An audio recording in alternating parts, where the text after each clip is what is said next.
स्वागत है आप सभी का हमारे YouTube चैनल में। और आज हम लोग इस वीडियो में पढ़ने वाले हैं क्लास 10 से चैप्टर मुस्लिम लीग, ऑल इंडिया मुस्लिम लीग। लीग का मतलब क्या होता है? लीग का मतलब होता है a group of people those who are together for a common purpose, यानी कि कुछ लोगों का जो समूह है किसी खास मकसद के लिए बना हो, किसी खास काम के लिए बना हो। शुरुआत होती है चैप्टर की the growth of communalism. Communalism का मतलब क्या होता है? संप्रदायवाद। संप्रदायवाद से आप समझ सकते हो कि अलग अलग कास्ट के, क्रीड के जो लोग होते हैं अपनी अपनी विचारधारा को प्रमोट करते हैं और उसी पे आगे बढ़ते हैं। The Hindus and the Muslims had lived together in India for centuries। सदियों से, सेंचुरीज मतलब सदियों से हिंदू और मुसलमान साथ रह रहे थे। They had developed some common ways of life। और दोनों ने विकसित किया था साथ में मिलजुल कर रहने के कुछ तौर तरीके, कॉमन वेज ऑफ लाइफ। ठीक है। Since both the communities were exploited by the British। Exploited का मतलब होता है शोषित होना, तो शोषण किया गया दोनों ही समुदाय का, समुदाय हिंदूज और मुस्लिम्स का। They fought together during the first war of independence in 1857। 1857 की जो पहली क्रांति है उसमें दोनों एक साथ मिलकर हिस्सा लिए। Such a unity between the two communities posed a danger to British imperialism। British के साम्राज्यवाद के लिए ऐसी एकता क्या थी? एक खतरा बन गई थी। हिंदू मुसलमानों की जो एकता है, वो एकता, एक साथ एकजुट होकर ब्रिटिशर्स के खिलाफ लड़ना, वो डेंजर हो गया था इनके लिए। तो ये जो विद्रोह हुआ था, अपराइजिंग मींस विद्रोह 1857 का, made the British realise that they had to divide the two communities in order to prolong their rule in India. Prolong का मतलब क्या होता है? लंबे समय तक रहने के लिए, कायम रखने के लिए। ये जो विद्रोह है इसने महसूस कराया, एहसास कराया ब्रिटिशर्स को कि इन दो समुदायों को आपको अलग करना ही होगा, डिवाइड करना होगा, अगर हमको लंबे समय तक हिंदुस्तान के अंदर अपनी पकड़ जमाए रखनी है तो। दे therefore tried to sow the seeds of discord। discord का मतलब होता है दुश्मनी, between them to check the rising tide of nationalism। क्या किया इन्होंने? ट्राइड टू, कोशिश की, बीज बोने के। डिस्कॉर्ड मतलब दुश्मनी के बीज बोए इन दोनों के बीच में, ताकि ये जो राइजिंग टाइड है, यानी कि ये जो उछाल आ रहा है राष्ट्रवादी सोच में, नेशनलिज्म में, वो क्या हो सके, वो कम हो सके, उसको चेक किया जा सके, उसको कंट्रोल किया जा सके, नियंत्रण में लाया जा सके। दे इनकरेज्ड, इनकरेज का मतलब क्या होता है? आप सभी जानते हैं, प्रोत्साहित करना, बढ़ावा देना। They encouraged the communal forces to wreck the national movement from within. Wrecked का मतलब क्या होता है? एक तो प्रोत्साहित, इनकरेज। रेक का मतलब क्या होता है? तोड़ना। तो उन्होंने प्रोत्साहित किया सांप्रदायिक बलों को, सांप्रदायिक यानी कम्युनल थॉट्स वगैरह को बढ़ावा देंगे, ऐसी फोर्सेस को जो क्या करे, रेक कर दे यानी तोड़ दे राष्ट्रीय आंदोलन को अंदर से। और ऐसा करने के लिए दे डब्ड, डब्ड मतलब दिखाना, डब किया जाता है ना भाषा, जैसे कि मूवीज वगैरह आती हैं, जो हॉलीवुड की मूवीज होती हैं वो डब होती हैं, तो यहां पे डब करना मतलब भाषांतरित करना, उसको अपनी भाषा में बताना। तो they dubbed the national movement as a movement for establishing the Hindu kingdom. तो उन्होंने कैसा दिखाया? उन्होंने बोला, इसको डब किया मतलब अपनी भाषा में इसको परिभाषित किया कि ये जो राष्ट्रीय आंदोलन चल रहा है ना, दरअसल हिंदू राज्य बनाने की ये कोशिश चल रही है हिंदुस्तान के अंदर, in India. And encouraged the Muslims to set up their own separate political organisation, और प्रोत्साहित किया, मुसलमानों को बढ़ावा दिया, उकसाया कि भाई तुम अपना अलग से राजनीतिक संगठन बनाओ, जो ये इनके साथ मिलजुल कर काम कर रहे हो, ये क्या करेंगे आगे जाके इस पूरे हिंदुस्तान को हिंदू राष्ट्र बना लेंगे। तो देखो चीजें नई नहीं है, चीजें पुरानी है, जो अभी देश में चल रहा है वो भी है ना। It was the British policy of divide and rule that led to the rise of communal trend and to the formation of the Muslim League in 1906।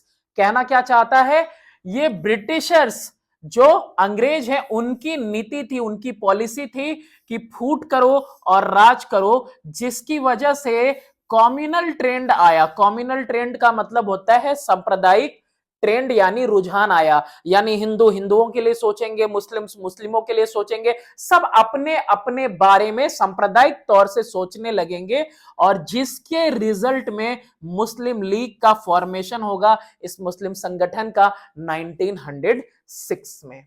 तो इस चैप्टर में इसी के बारे में मेनली हम लोग पढ़ने वाले हैं कि क्या कुछ ऐसी वजह थी जिसकी वजह से जो है कि ये फॉर्म हुआ और किस उद्देश्य से बना, क्या कुछ इसने रिसीव किया। Factors leading to the formation of the Muslim league. अब यहां पे हम उन कारणों को देखेंगे कि आखिर किस किस वजह से, कौन सी ऐसी वजह थी जिसकी वजह से फॉर्मेशन हुआ मुस्लिम लीग का। Following factors were responsible for the formation of the मुस्लिम लीग। कौन कौन से ऐसे कारण थे जो जिम्मेदार हैं किसके लिए, फॉर्मेशन के लिए मुस्लिम लीग के। सबसे पहला है loss of sovereignty by Mughal rulers. अब ये वर्ड बार बार आता है, बार बार आता है, और इसका मतलब क्या होता है, इसका मतलब होता है सर्वोच्च सत्ता। जो मुगल रूलर थे वो टॉप पे थे और वो अपनी सोवरेनिटी खो चुके थे, कठपुतली बन गए थे अंग्रेजों के हाथ के। तो इनका जो सोवरेनिटी है, सर्वोच्च होना, वो कहीं ना कहीं गायब हो चुका था। ठीक है। The British established their supremacy in India after dethroning the Mughal ruler who were the followers of Islam। Britishers ने क्या किया, ब्रिटिशर्स ने गद्दी से हटा दिया, डिथ्रोन करना मतलब गद्दी से हटा दिया मुगल रूलर्स को, और अपनी सुप्रीमेसी बनाई कि सबसे ऊपर हम ही हैं, हम ही राज कर रहे हैं। जो इस्लाम के फॉलोअर्स थे मुगल रूलर, वो पूरी तरह से हटाए जा चुके थे। Therefore, the Muslims became bitter enemies of the British। और इसीलिए मुगल रूल एंड होने के साथ साथ ही ये आगे बढ़े हैं ब्रिटिशर्स। तो इसकी वजह से जो मुसलमान हैं वो सबसे ज्यादा कट्टर दुश्मन बने ब्रिटिशर्स के। They participated in the Wahhabi movement which aim to end the British domination in India. Domination, हुकूमत। तो इसीलिए जो मुसलमान थे उन्होंने योगदान दिया अपना, पार्टिसिपेट किया, हिस्सेदारी ली, किसमें, वहाबी मूवमेंट में। और वहाबी आंदोलन का मेन उद्देश्य क्या था, मेन उद्देश्य था कि जो ब्रिटिश हुकूमत है उसको हिंदुस्तान से उखाड़ फेंकना। Further they also took part in the uprising of 1857। जो 1857 का विद्रोह हुआ था उसमें भी इन्होंने हिस्सा लिया। This made the British view them with suspicion. अब यहां पे ये हिस्सा ले रहे हैं किसमें, विद्रोह में हिस्सा ले रहे हैं, आंदोलन में हिस्सा ले रहे हैं, और किसके खिलाफ, ब्रिटिशर्स के खिलाफ। अब ब्रिटिशर्स इनको कैसे देख रहे हैं, शक की निगाह से देख रहे हैं, with suspicion. The British government consciously discriminated against the Muslims, holding them responsible for the uprising of 1857। Uprising का मतलब हमने बता दिया आपको, विद्रोह होता है।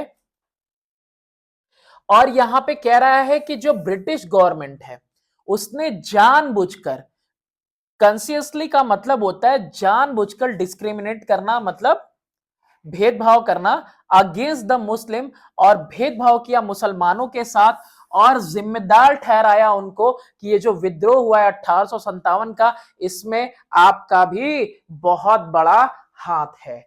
हाउएवर, किसी तरह after the 1870s the British government changed its attitude and followed the policy of appeasing the Muslims in order to undermine the national movement. क्या कह रहा है? किसी तरह 1870 के बाद, अब देखो मुसलमानों को शुरू में तो ये भी दुश्मन समझने लगे कि भाई तुम भी जो है कि अपराइजिंग में साथ थे, लेकिन धीरे धीरे इन्होंने अपना एटीट्यूड मतलब होता है रवैया, रवैया चेंज कर दिया और नीति अपनाई अपीज करने की मुसलमानों को, यानी मुसलमानों को मनाना। और मना रहे हैं क्यों? ताकि ये खोखला कर सकें। किसको खोखला कर सकें? राष्ट्रीय आंदोलन को खोखला कर सके अंदर से। तो अपना रवैया सिर्फ बदला था किसके लिए? डिवाइड एंड रूल पॉलिसी के लिए सिर्फ बदला था। दे सोड द सीड्स ऑफ डिसेंशन, डिसेंशन का मतलब भी होता है झगड़ा, झगड़े की जो बीज है इन्होंने बो दिया between the two communities. Communities का मतलब हमने आपको बताया दो समुदाय, मेनली हिंदूज और मुस्लिम्स की बात हो रही है यहां पे।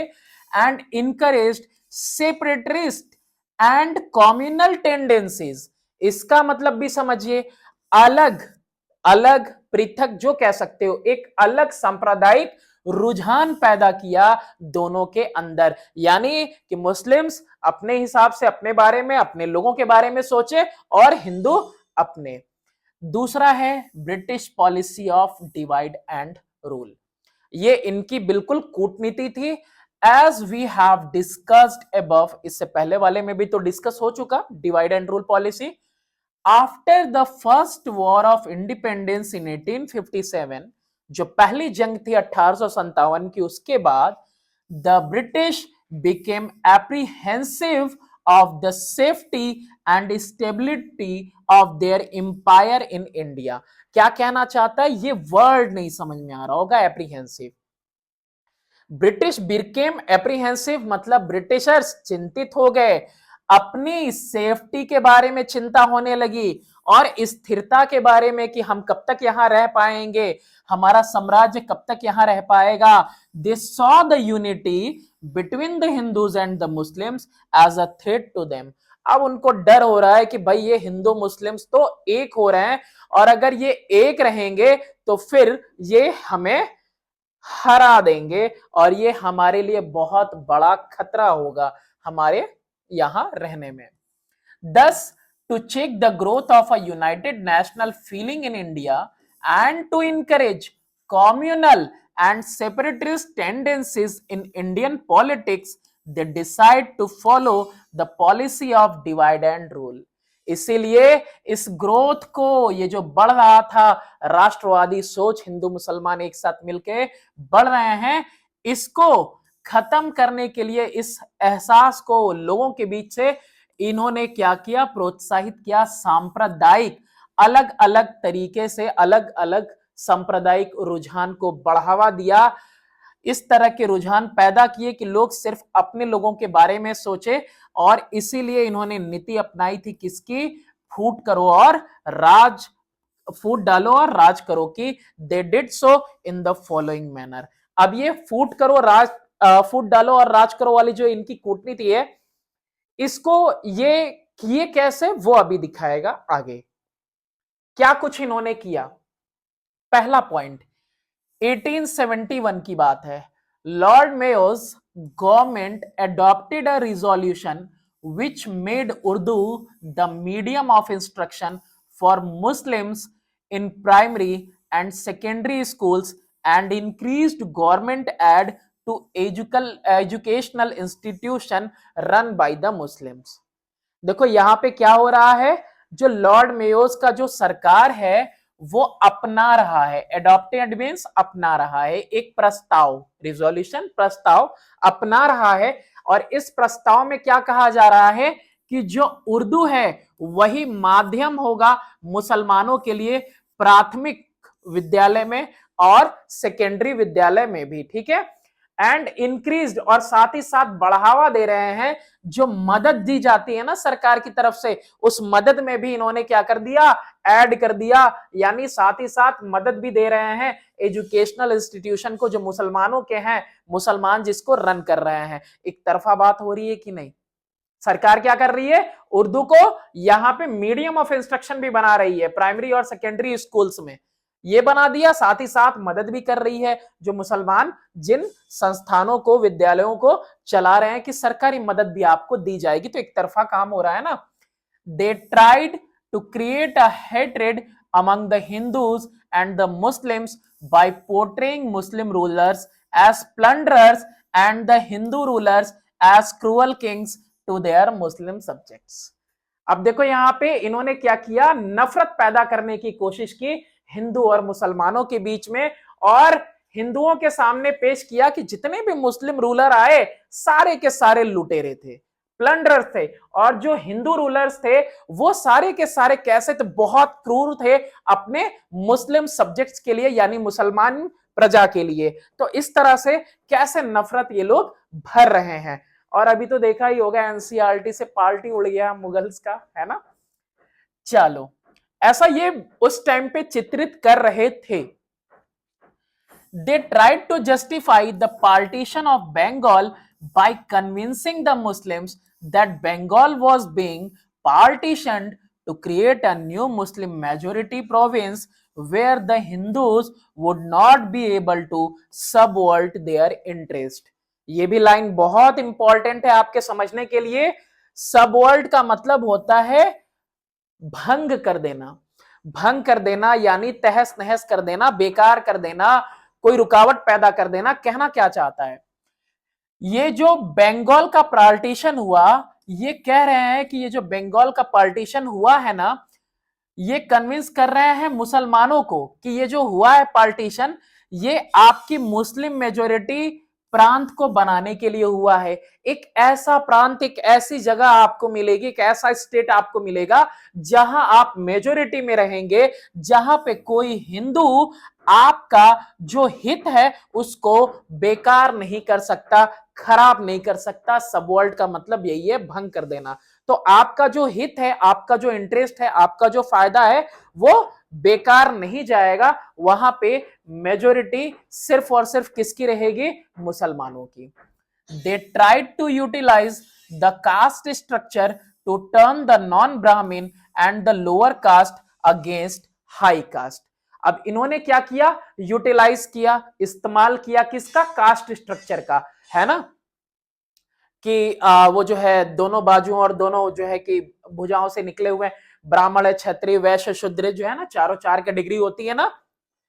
तो इस कास्ट स्ट्रक्चर को उन्होंने यूज किया ताकि जो नॉन ब्राह्मण हैं यानी ब्राह्मण नहीं है, और जो लोअर कास्ट के लोग हैं वो हाई कास्ट वालों के साथ जाकर भिड़ जाएं। आपस में ही ये कूटनीति अपना रहे हैं। They treated Hindus, Muslims and Sikh as separate communities. क्या बता रहे हैं ये कि जो हिंदू है, मुसलमान है, सिख है, ये सारे के सारे अलग समुदाय हैं, and accepted their communal leader as authentic representative of all their को रिलीजनिस्ट। यानी कि कोई एक मजहब का किसी दूसरे मजहब की प्रतिनिधित्व नहीं कर सकता। एक हिंदू मुसलमान की पैरवी नहीं कर सकता, एक मुसलमान हिंदू की पैरवी नहीं कर सकता। आप अपने समुदाय के ही सिर्फ नेता को भेजिए, उन्हीं को ये ऑथेंटिक रिप्रेजेंटेटिव मान रहे हैं, है ना। तो यहां पे क्या कर रहे हैं ये भी इनको क्या कर रहा है, अलग करने का काम कर रहा है। They tried to spread communal hatred through the press, poster, literature and public platform. अब क्या कर रहे हैं, सांप्रदायिक तौर पे नफरत फैलाने के लिए, बढ़ाने के लिए इस्तेमाल किया जा रहा है किसका, प्रेस का। पोस्टर वगैरह लगाए जा रहे हैं, साहित्य यानी बदलाव किए जा रहे हैं किताबों वगैरह से, साहित्य से, और पब्लिक प्लेटफॉर्म पे भी ऐसी कुछ काम किए जा रहे हैं जिससे दोनों में नफरत पैदा हो। तो दो चीजें हम लोगों ने देखी। थर्ड पॉइंट देखते हैं, क्या वजह थी, relative backwardness of the Muslim community in education, trade and industry.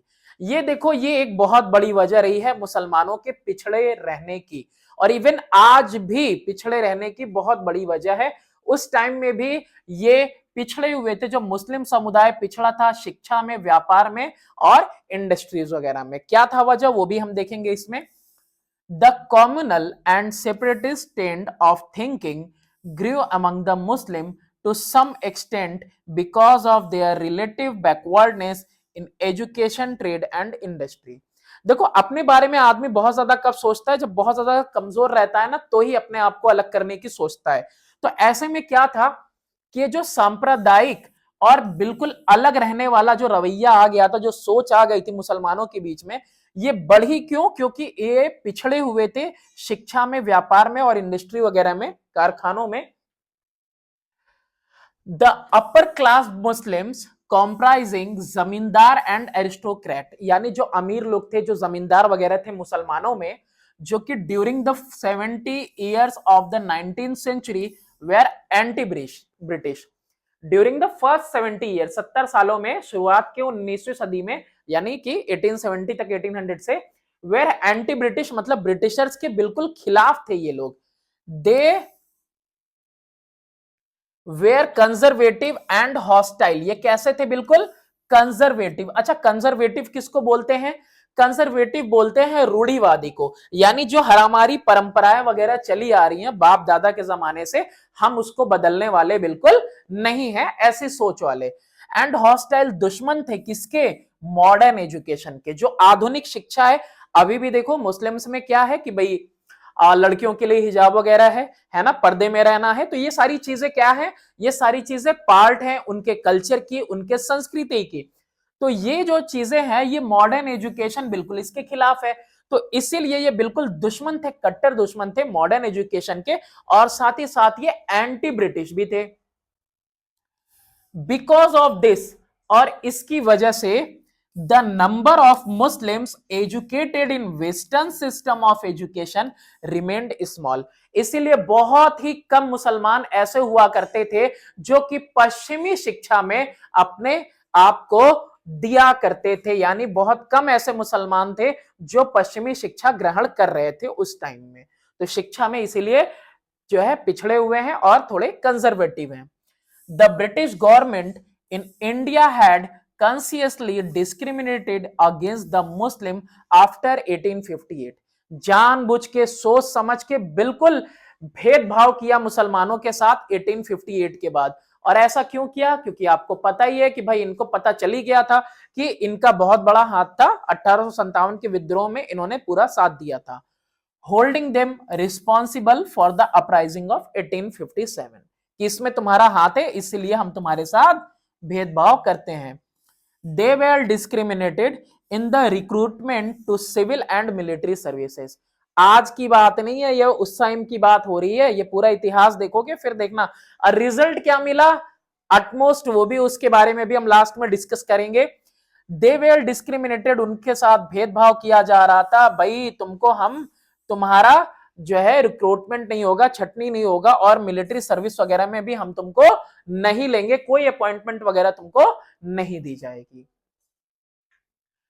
The Muslim community was not much involved in the growth of any organized industry। जो संगठित इंडस्ट्री वगैरह थी उसके ग्रोथ में भी कहीं भी मुस्लिम्स जो है, मुस्लिम समुदाय शामिल नहीं था, इन्वॉल्व नहीं था। Here too they lagged behind, यहां पर भी वो क्या थे? पिछड़े हुए थे। Some members of the Muslim community did not keep up with the modern trend in the social and culture sphere। मैंने बताया जैसे कि पहले ही ये कैसे थे, कंजर्वेटिव रूढ़िवादी थे, तो इसीलिए जो मुस्लिम सदस्य हैं मुस्लिम समुदाय के, वो अपने आप को साथ नहीं रख रहे थे मॉडर्न ट्रेंड के साथ, यानी जो आधुनिक रवैया चल रहा था, रुझान चल रहा था समाज के अंदर और संस्कृति घेरे के अंदर, उसमें ये अपने आप को नहीं ला रहे थे। This was because they were proud of their own literature and culture and did not adopt the western system of education. क्यों? क्योंकि इनको गर्व था किसके ऊपर? अपने खुद के साहित्य के ऊपर, अपने संस्कृति के ऊपर, और इसीलिए ये पश्चिमी ज्ञान को अपनाना नहीं चाह रहे थे, पश्चिमी शिक्षा से दूर थे। Many Hindus on the other hand adopted the western system of education। और वहीं दूसरी तरफ बहुत सारे ऐसे हिंदू थे जिन्होंने अपनाया पश्चिमी शिक्षा को। since modern education was essential for entry into the government service, क्यों अपनाया? क्योंकि अगर आपको गवर्नमेंट ये सर्विस चाहिए तो आपको इसके लिए पश्चिमी शिक्षा लेने की जरूरत है, और इसीलिए बहुत सारे हिंदू ले रहे थे। Muslims had disadvantage in this respect. अब इसमें इनका डिसएडवांटेज था, पश्चिमी शिक्षा नहीं लेंगे, और शिक्षा नहीं लोगे तो तुम्हारी भर्ती नहीं होने वाली है। इन दीज सर्कमस्टांसेस परिस्थितियां, इन परिस्थितियों में it was quite easy for the British official to incite the Muslim against the Hindu.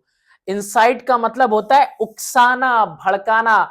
तो ये जो सर्कमस्टांसेस चला, इन सर्कमस्टांसेस में बहुत आसान हो गया ब्रिटिश के अधिकारियों को, जो ब्रिटिश ऑफिशियल अधिकारी वगैरह हैं, कि वो क्या कर सके, भड़का सके, उकसा सके मुसलमानों को हिंदुओं के खिलाफ। इसके बाद आते हैं role of sir Syed Ahmed Khan sahib. इनका बहुत बड़ा रोल रहा है। Sir Syed Ahmed Khan was a great educationist, शिक्षा शास्त्री, जिसको शिक्षा का बहुत ज्यादा ज्ञान हो, एंड सोशल रिफॉर्मर, मतलब समाज सुधारक रहे हैं ये बहुत बड़े। He regarded Hindus and Muslims to be one qaum, यानी कि एक राष्ट्र के हैं, हिंदू और मुसलमान एक कौम है, मतलब एक यूनिटी है। He founded the Mohammedan Anglo oriental College at Aligarh which had both Hindu and Muslim patterns. यानी कि यहां क्या कह रहा है कि इन्होंने एक Mohammedan Anglo oriental college form किया, ब्रिटिशर्स जो थे उनके साथ में। और ये शुरुआत में देखो इनमें ना दोनों को संरक्षण मिल रही थी। ये कॉलेज जो था वो हिंदूज को भी संरक्षण दे रहा था और मुस्लिम्स को दे रहा था, लेकिन however under the influence of the British principal. अब ब्रिटिश प्रिंसिपल जो थे of Mohammedan Anglo oriental College के प्रिंसिपल प्रधानाचार्य की बात हो रही है, इन 1880s उनके दबाव में, उनके इन्फ्लुएंस में, उनके असर में ही गेव अप, उन्होंने छोड़ दिया अपना पहले का जो विचार था, his earlier views, and declared that the political interest of Hindus and Muslims were different. जब बना था कॉलेज ना तो दोनों के लिए ही था, हिंदूज के लिए भी था, मुस्लिम्स के लिए था। लेकिन देखो यहां पे भी क्या है, ये जो प्रिंसिपल थे 1880s में ओरिएंटल कॉलेज के, इनके इन्फ्लुएंस में आके, ब्रिटिशर्स के इन्फ्लुएंस में आके क्या किया इन्होंने, इन्होंने अपना मत बदल दिया, विचार बदल दिया कि भाई दोनों हिंदूज और मुस्लिम्स का जो राजनीतिक इंटरेस्ट है, हित है, वो बिल्कुल अलग अलग है। When the Indian National Congress was founded, जब इंडियन नेशनल कांग्रेस बनी, sir Syed Ahmed Khan opposed it. तो सर सैयद अहमद खान साहब ने क्या किया, उसकी मुखालिफत की, अपोज किया, उसके खिलाफ खड़े हुए। He founded the United Indian Patriotic Association in 1888 mainly with a view to oppose the Congress। Congress का जब गठन हुआ तो इन्होंने भी एक जो है ऑर्गेनाइजेशन बनाया, जिस ऑर्गेनाइजेशन संगठन का नाम क्या है, यूनाइटेड इंडियन पैट्रियोटिक एसोसिएशन। 1888 में, 1886 में वो बना कांग्रेस, और उसके बाद इन्होंने बनाया, और बनाया इसी व्यू के साथ कि हम अपोज करेंगे किसका, कांग्रेस का। In this effort he was supported by mister बिक। मिस्टर बिक ने इनको बहुत सपोर्ट किया, the British principle of Mohammedan Anglo oriental college Aligarh. देख रहे हो ना, ये कौन है, ये वही प्रिंसिपल हैं जो सपोर्ट कर रहे हैं, जिन लोगों के इन्फ्लुएंस में आके इन्होंने अपना आइडिया बदला। Beck's idea was that Anglo Muslim unity was possible. यानी कि जो ब्रिटिश वाले हैं और इनका जो मुस्लिम्स का, इनका यूनिटी तो पॉसिबल है, but Hindu Muslim unity was impossible. लेकिन हिंदू मुस्लिम एक नहीं हो सकते। लो भैया, जो एंग्लो वाले हैं, जो बाहर रह रहे हैं वो, और ये जो मुस्लिम्स है, ये पॉसिबल है इनकी यूनिटी, लेकिन हिंदू मुस्लिम यूनिटी पॉसिबल नहीं है। ये सब तो देखो इनका ही करामात है जो आज तक कहीं ना कहीं चल रहा है, और पता नहीं, मुझे ऐसा लगता है कि आज भी लोग इस तरह की कूटनीति अपना ही रहे हैं। It was said that Sir Syed Ahmad believed that since the Hindus formed the majority of Indian population, they would dominate the Muslims in case of a withdrawal of the British rule।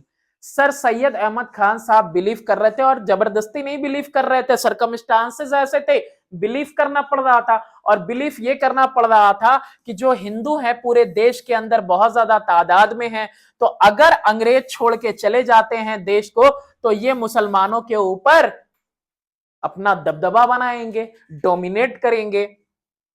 तो ये भी एक ख्याल चल रहा था। He felt that the continuance of British rule was a guarantee for the welfare and progress of the community. उस time में क्या था, ब्रिटिश अपीज कर रहे थे, मना रहे थे मुसलमानों को बढ़ावा दे रहे थे कि भाई चलो कोई बात नहीं, चलो तैयारी करो लड़ने की हिंदुओं के खिलाफ। तो ऐसे में इनको ये लग रहा था कि जब तक ब्रिटिश गवर्नमेंट रह रही है तो हमारा कल्याण हो सकता है, हमारी तरक्की हो सकती है हमारे कौम की। ये सर्कमस्टांसेस की वजह से ये सारी चीजें थी। Therefore, he declared that if the educated Muslims support the British, the latter would reward them with government jobs and other special favors. अरे भाई क्या रिवॉर्ड देंगे तुमको जब भर्ती ही नहीं ले रहे हैं, वेस्टर्न एजुकेशन तुम नहीं ले रहे हो। तो यहां पे इन्होंने ऐलान किया कि जो पढ़े लिखे मुसलमान हैं अगर ब्रिटिशर्स को सपोर्ट करते हैं तो इनाम के बदले में हमको सरकारी नौकरियां मिल सकती हैं और खास तरीके का हम लोगों को फेवर मिल सकता है। इसके बाद है एरेनस इंटरप्रिटेशन ऑफ हिस्ट्री। एरेनस का मतलब, एर का मतलब क्या होता है, गलत। तो एरेनस इंटरप्रिटेशन का मतलब होता है गलत तरीके से इतिहास को दर्शाना। अभी भी कुछ ऐसा हो रहा है क्या, मालूम नहीं, इसके बारे में आप जानते हो, ठीक है। इतिहास को गलत तरीके से तोड़ मरोड़ के पेश किया गया। The manner in which Indian history was interpreted in those days contributed to the growth of communal thinking among the Hindus and the Muslims. Hindu और मुसलमानों के बीच में विवाद पैदा करने के लिए ही इतिहास को तोड़ मरोड़ कर ये पेश कर रहे थे, जिसमें कि हम लोगों ने ऑलरेडी पढ़ा कि जो हिंदू राजा हैं उनको क्रूअल बताया जा रहा था मुस्लिम्स के लिए, और जो मुस्लिम्स राजा थे उनको प्लंडरर बताया जा रहा था कि ये लूट के ले गए सब कुछ।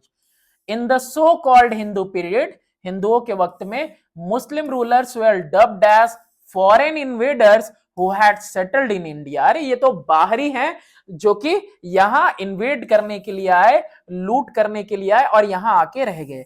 They portrayed Rana Pratap and Shivaji as national heroes and Akbar and Aurangzeb as foreigners and infused का मतलब होता है मन में बैठा देना, infused communal feelings, सांप्रदायिक जो सोच है वो सारी चीजें लोगों के दिलो दिमाग में भर दी कि भाई जो राणा प्रताप और शिवाजी हैं यही नेशनल हीरोज हैं, और जो अकबर औरंगजेब थे ये बाहर से आए हुए थे और ये क्या कर रहे थे भाई, लूटने के लिए आए थे सब कुछ।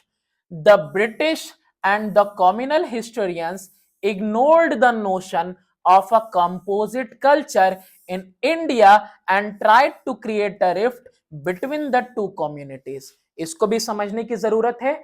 जो ब्रिटिश है और कम्युनल हिस्टोरियंस है, ब्रिटिश जानते हो अंग्रेज, और जो सांप्रदायिक इतिहासकार हैं, सांप्रदायिक इतिहासकार कम्युनल इतिहास वाले जो कि अलग अलग संप्रदाय के जो इतिहासकार हैं, वो उन्होंने नजरअंदाज कर दिया विचार को। नोशन का मतलब क्या होता है, विचार को, सोच को। कंपोजिट कल्चर वाली जो मिक्स कल्चर अपने यहां हिंदुस्तान में चल रहा था, उस मिक्स कल्चर वाली सोच को इग्नोर कर दिया हिंदुस्तान के अंदर और कोशिश की कि एक दरार, एक दीवार, दरार वैसे तो रिफ्ट का मतलब दरार होता है, एक दरार खड़ी की जा सके दोनों समुदाय के बीच के अंदर। They failed to interpret that the diversity was primarily class wise, और ये बिल्कुल फेल कर गए इंटरप्रेट करने में, दर्शाने में कि जो डाइवर्सिटी है, जो भिन्नता है, वो प्राथमिक तौर पे, शुरुआती दौर पे, मतलब पहले से ही किसके बेस पे थी, सिर्फ क्लास वाइज थी एंड रीजन वाइज थी, यानी कि क्लास के हिसाब से और क्षेत्र के हिसाब से सिर्फ लोग अलग थे एंड नॉट रिलीजन वाइज। इसको ये सही से इंटरप्रेट नहीं कर पाए कि जो डाइवर्सिटी है वो रिलीजन वाइज नहीं है, मिक्स कल्चर था अपने यहां। Some communal historians highlighted the myth, myth का मतलब होता है काल्पनिक गाथा, इसको हाईलाइट करना और बढ़ाना चढ़ाना। that Indian society and culture had reached great heights during the ancient period but was declining during the medieval period, which was dominated by Mughal rulers. अब ये किस तरह से इतिहास को दिखा रहे हैं? इतिहास को इस तरीके से दिखा रहे हैं कि जो हिंदुस्तानी समाज था, संस्कृति थी, वो बहुत ज्यादा तरक्की कर रही थी हिंदुओं के टाइम में, और जब मिडिवल टाइम में मुगल रूलर वगैरह आए हैं, मुस्लिम राजा शासक आए हैं, तो ये डिक्लाइन करने लगी, यानी कि खत्म होने लगी, स्थिति बेकार होने लगी. They did not give much importance to the contribution of the medieval period to the development of Indian economy, religion, art, literature, culture and society. भाई ये सारी तरक्कियां हुई हैं बाद के भी पीरियड में, लेकिन इन्होंने क्या किया, इसको कोई खास जगह दी ही नहीं, कोई योगदान वगैरह इसका बताया ही नहीं कि मेडिवल पीरियड में, मध्यकालीन जो भारत है हमारा मुगल टाइम में, उस समय विकसित हुआ, जो देश की इकोनॉमी अच्छी हुई, धार्मिक रूप से धार्मिक धर्म भी बढ़ा. भाई मुस्लिम्स जो है उन वो सूफी सेंट्स वगैरह जो पैदा हुए, जो आए, वो उसी टाइम उसी दौरान आए हुए हैं. तो रिलीजन और आर्ट है, लिटरेचर यानी साहित्य है, संस्कृति है, समाज है, इन सब का डेवलपमेंट हुआ, एक mix culture, composite culture develop हो रहा था. तो ये सारी बातें वो इग्नोर करते चले गए. The communal bias was propagated through poetry, drama, novels, short stories, newspaper. Communal bias इसका मतलब क्या होता है? पक्षपात. सांप्रदायिक रूप से क्या करना? पक्षपात करना. आप अलग हैं, हम अलग हैं, आप एक नहीं है ना, हमको अपने में मत मिलाइए, हम आपसे अलग हैं. वो वाला डायलॉग है यहाँ पे कि इन्होंने कम्युनल बायस जो था इसको बढ़ावा दिया गया. पोएट्री की कविता वगैरह गा के, ड्रामा वगैरह से, नॉवेल वगैरह लिख के, छोटी छोटी कहानियों के थ्रू, अखबार के थ्रू इसको बढ़ावा दिया गया. किसको? सांप्रदायिक पक्षपात को, कि सांप्रदायिक दौर पे दोनों की सोच कैसी है, बिल्कुल अलग है, और दोनों की जो मकसद है वो भी. In the words of Mahatma Gandhi ji, इनको तो नहीं भूलना चाहिए भाई.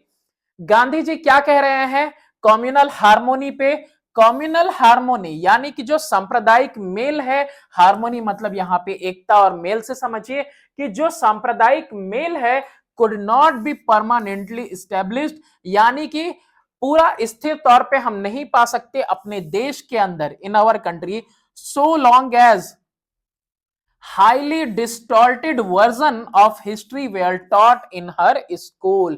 जब तक डिस्टॉर्टेड, यही बात कही जा रही है आज भी, जब तक इतिहास को हमारे यहां तोड़ मरोड़ के पेश किया जाता रहेगा, तब तक कम्युनल हार्मोनी नहीं मिल सकती, मेल मिलाप सांप्रदायिक तौर पे नहीं हो सकता. इस बात को आज भी समझने की जरूरत है. Rise of assertive nationalism. Assertive word यहां पे यूज हुआ, इससे पहले भी हम लोगों ने देखा था. कांग्रेस में दो विंग्स हो गए थे, एक तो एजर्टिव वाले थे, एक अर्ली नेशनलिस्ट थे. एजर्टिव कौन थे? हठधर्मी थे. हठधर्मी, जिद्दी, हमको पूरा का पूरा भारत चाहिए, हमको स्वराज चाहिए, हम आपके तहत रूल नहीं करना चाहते हैं, हमको खुद रूल करना है, आपके तहत नहीं करना. तो rise of assertive nationalism. Assertive यानी कि जो स्पष्ट थे, उग्र थे, जोशीले थे. एजर्टिव नेशनलिस्ट यानी राष्ट्रवादी, played an important role in the national movement. इनका बहुत बड़ा योगदान है राष्ट्रीय आंदोलन में. But some of their action mark the step back in respect of the growth of national unity. लेकिन इनका कुछ कदम ऐसा भी रहा है जिसकी वजह से जो देश की यूनिटी है, जो राष्ट्रवादी एकता है, वो उसका जो ग्रोथ है वो उसकी वजह से दिक्कत आई, उसमें पिछड़ा. The speeches and actions of some of the assertive nationalist annoyed some section of the Indians. कुछ ऐसे भाषण थे, कुछ ऐसे कार्य थे जो एजर्टिव नेशनलिस्ट ने किए, यानी जो उग्र राष्ट्रवादी थे उन्होंने किए, जिसकी वजह से नाराजगी रही कुछ सेक्शंस में इंडिया के, यानी हिंदुस्तान के अंदर अलग अलग वर्ग के लोग हैं, तो कुछ वर्ग के लोगों को बुरा लगा. अब किस तरह से ये बात थी वो एक एग्जाम्पल के तौर पे दिखा रहा है यहां पे। The propagation of Shivaji and Ganpati festival bye Tilak, propagate किया जा रहा है, बढ़ावा दिया जा रहा है शिवाजी और गणपति फेस्टिवल को बाल गंगाधर तिलक द्वारा। औरबिंदो घोष का कॉन्सेप्ट क्या है? इनका कॉन्सेप्ट है इंडिया का as mother and nationalism as religion and the initiation of the anti-partition agitation with the dips in the Ganga did not appeal to some of the Muslims। और अरबिंदो घोष का कॉन्सेप्ट क्या है India का कि हिंदुस्तान क्या है, हमारी माता है, और जो राष्ट्रवाद है वही हमारा अब धर्म है, ये इनका कॉन्सेप्ट है। ठीक है भाई। और जो शुरुआत होगी एंटी पार्टीशन एजिटेशन से, यानी कि जो बंगाल का पार्टीशन हुआ है उसके लिए हम लोग उसके विद्रोह में जो आंदोलन करेंगे उसकी शुरुआत होगी गंगा में डुबकी लगा के। ठीक है, तो ये चीज जो है ये चीज कई सारे मुसलमानों को, देश के मुसलमानों को नहीं भाई। Economic backwardness of the country, देश भी देखो ऐसा नहीं कि बहुत ज्यादा तरक्की पे था, आर्थिक रूप से पूरा खोखला तो हो ही रहा था, तो इकोनॉमिक तौर पे भी जो है हमारा जो देश था वो पिछड़ चुका था। Economic backwardness of the country contributed to the growth of communalism in India. देखो जब आदमी के पास काम वाम करने को होता है ना, तो आदमी इन सब चीजों के बारे में नहीं सोचता। जो खाली बैठे रहते हैं ना, बिल्कुल कोई काम धंधा नहीं है, सबसे ज्यादा वही सब चीजों के बारे में सोचते हैं। और वही हुआ जब आर्थिक रूप से हमारा देश पिछड़ रहा था उस समय, वो भी एक बहुत बड़ा वजह भी नहीं थी किसके लिए, सांप्रदायिक तौर पे सांप्रदायिकता के बढ़ने में। Due to the British colonial policies, अब ब्रिटिश की कॉलोनियल पॉलिसी तो आप सबको पता ही है कि पूरा वेल्थ यहां से, खजाना यहां से ड्रेन करके वो लेके चले गए थे। India lagged modern industrial development, तो हिंदुस्तान के अंदर जो है वो आधुनिक इंडस्ट्रियल डेवलपमेंट, इंडस्ट्री का विकास आधुनिक तौर पे नहीं हो पा रहा था। And there was acute unemployment among the educated youth, और उस टाइम में भी जब इंडस्ट्रीज का डेवलपमेंट नहीं होता, सब तो उस समय बाहर जा जाके पढ़ रहे थे ना, बहुत सारे उस टाइम में भी लोग विदेशों में जाके भी शिक्षा पाते थे। तो जो पढ़े लिखे थे वो भी अपने यहां कैसे थे, बेरोजगार हो गए थे। एज अ कंसिक्वेंस इसके रिजल्ट में हुआ क्या, देयर वॉज फायर्स, फायर्स का मतलब होता है बिल्कुल एकदम भयानक वाला कंपटीशन चल रहा था among the youth to secure the few available job. जैसे अभी नहीं चल रहा है 8,000 लोगों के लिए भर्ती आ रही है, पता चल रहा है 1 करोड़ लोग फॉर्म भर रहे हैं, 96 लाख पीपल रेलवे के फॉर्म भरे थे उस टाइम में ना। तो इस तरीके से उस टाइम में भी क्या चल रहा था, बहुत खतरनाक वाला कंपटीशन चल रहा था कि भाई जो जॉब अवेलेबल है वो किसी को मिल जाए। This led the people to demand reservation in jobs on the basis of caste, creed और रिलीजन। और जब बहुत ज्यादा भयानक कंपटीशन चलेगा तो लोग अपनी अपनी दुहाई तो देंगे ही भाई, जरूरी भी है देना, क्योंकि हर किसी को हर चीज बराबर सही समय पे एक ही टाइम पे नहीं मिल रही थी। और इसीलिए लोग अपने जाति के आधार पे, क्रीड यानी जो पर्सनल बिलीफ वगैरह होता है, या फिर अपने धर्म के आधार पे क्या मांग रहे हैं, रिजर्वेशन मांग रहे हैं, आरक्षण मांग रहे हैं जॉब्स वगैरह में। The British used this opportunity to push further their policy of divide and rule and fan communal rivalry among the educated Indians on the question of jobs in government service। ये भी एक अच्छा सा इनको मौका मिल गया, रिजर्वेशन वाली demand भी, और इस मौके का ये पूरा भरपूर फायदा उठाए और इन्होंने बिल्कुल हवा दे दी सांप्रदायिक झगड़े को एजुकेटेड इंडियंस के बीच में। लो भाई पढ़े लिखे भी तुम लोग अब आपस में जो है लड़ाई झगड़ा करो on the question of jobs, है ना, जॉब के सवाल के ऊपर, जो कि गवर्नमेंट सर्विस में मिलनी थी। लोग कंपटीशन कर रहे थे, अब तुम लोग आपस में ही लड़ो भिड़ो, पढ़े लिखे भी अब लड़ेंगे। This led the people to demand reservation in jobs on the basis of caste, creed और रिलीजन। अच्छा ये दोबारा आ गया, हाँ ठीक है, तो इसीलिए इसको तो हम लोगों ने देख लिया। हाउएवर जो बेरोजगार थे, unemployed people failed to realize that the British themselves were responsible for their economic backwardness। अब ये जो बेरोजगार थे ना, वो इस चीज को समझने में उन्हें देर लगी, वो समझ नहीं पाए तुरंत कि भैया जो आर्थिक स्थिति हमारी बेकार चल रही है उसके लिए हम जिम्मेदार नहीं, खुद ब्रिटिश सरकार ही जिम्मेदार है। हमारी बर्बादियों के लिए भी। Events leading to the formation of the Muslim league.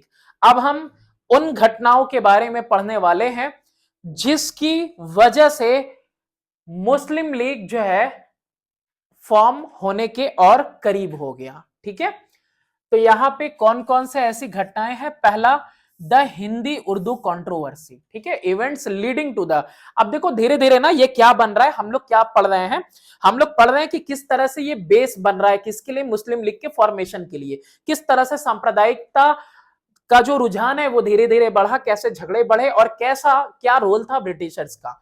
अब एक देखो ये Hindi Urdu controversy. In the United Provinces, present Uttar Pradesh जो है, Urdu was the court language and all the petition, petition यानी जो याचिका दायर की जाती है उसकी बात कर रहा है, to the offices and courts were submitted in the Urdu.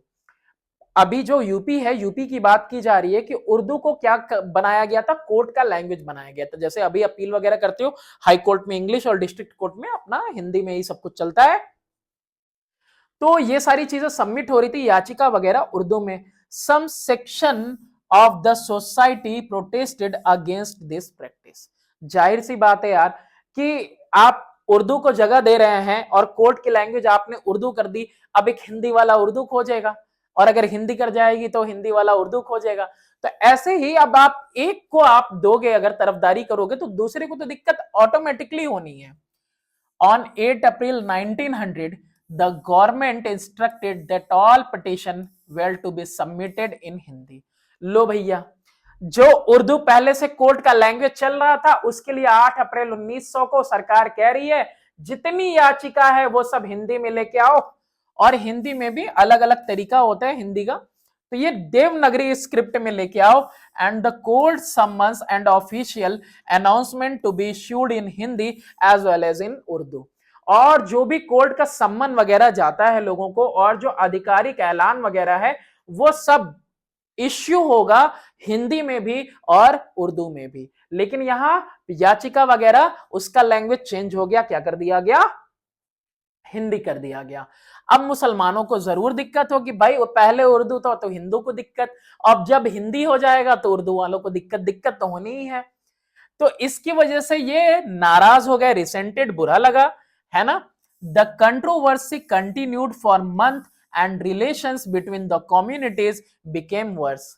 देख रहे हो मामला हो रहा है कोर्ट में और आम पब्लिक तक पहुंच रहा है, दिक्कत परेशानी हो रही है और लोग अपने से भिड़ेंगे आपस में, तो यही चीजें होती हैं, इसीलिए हमेशा शांति बनाए रखना चाहिए।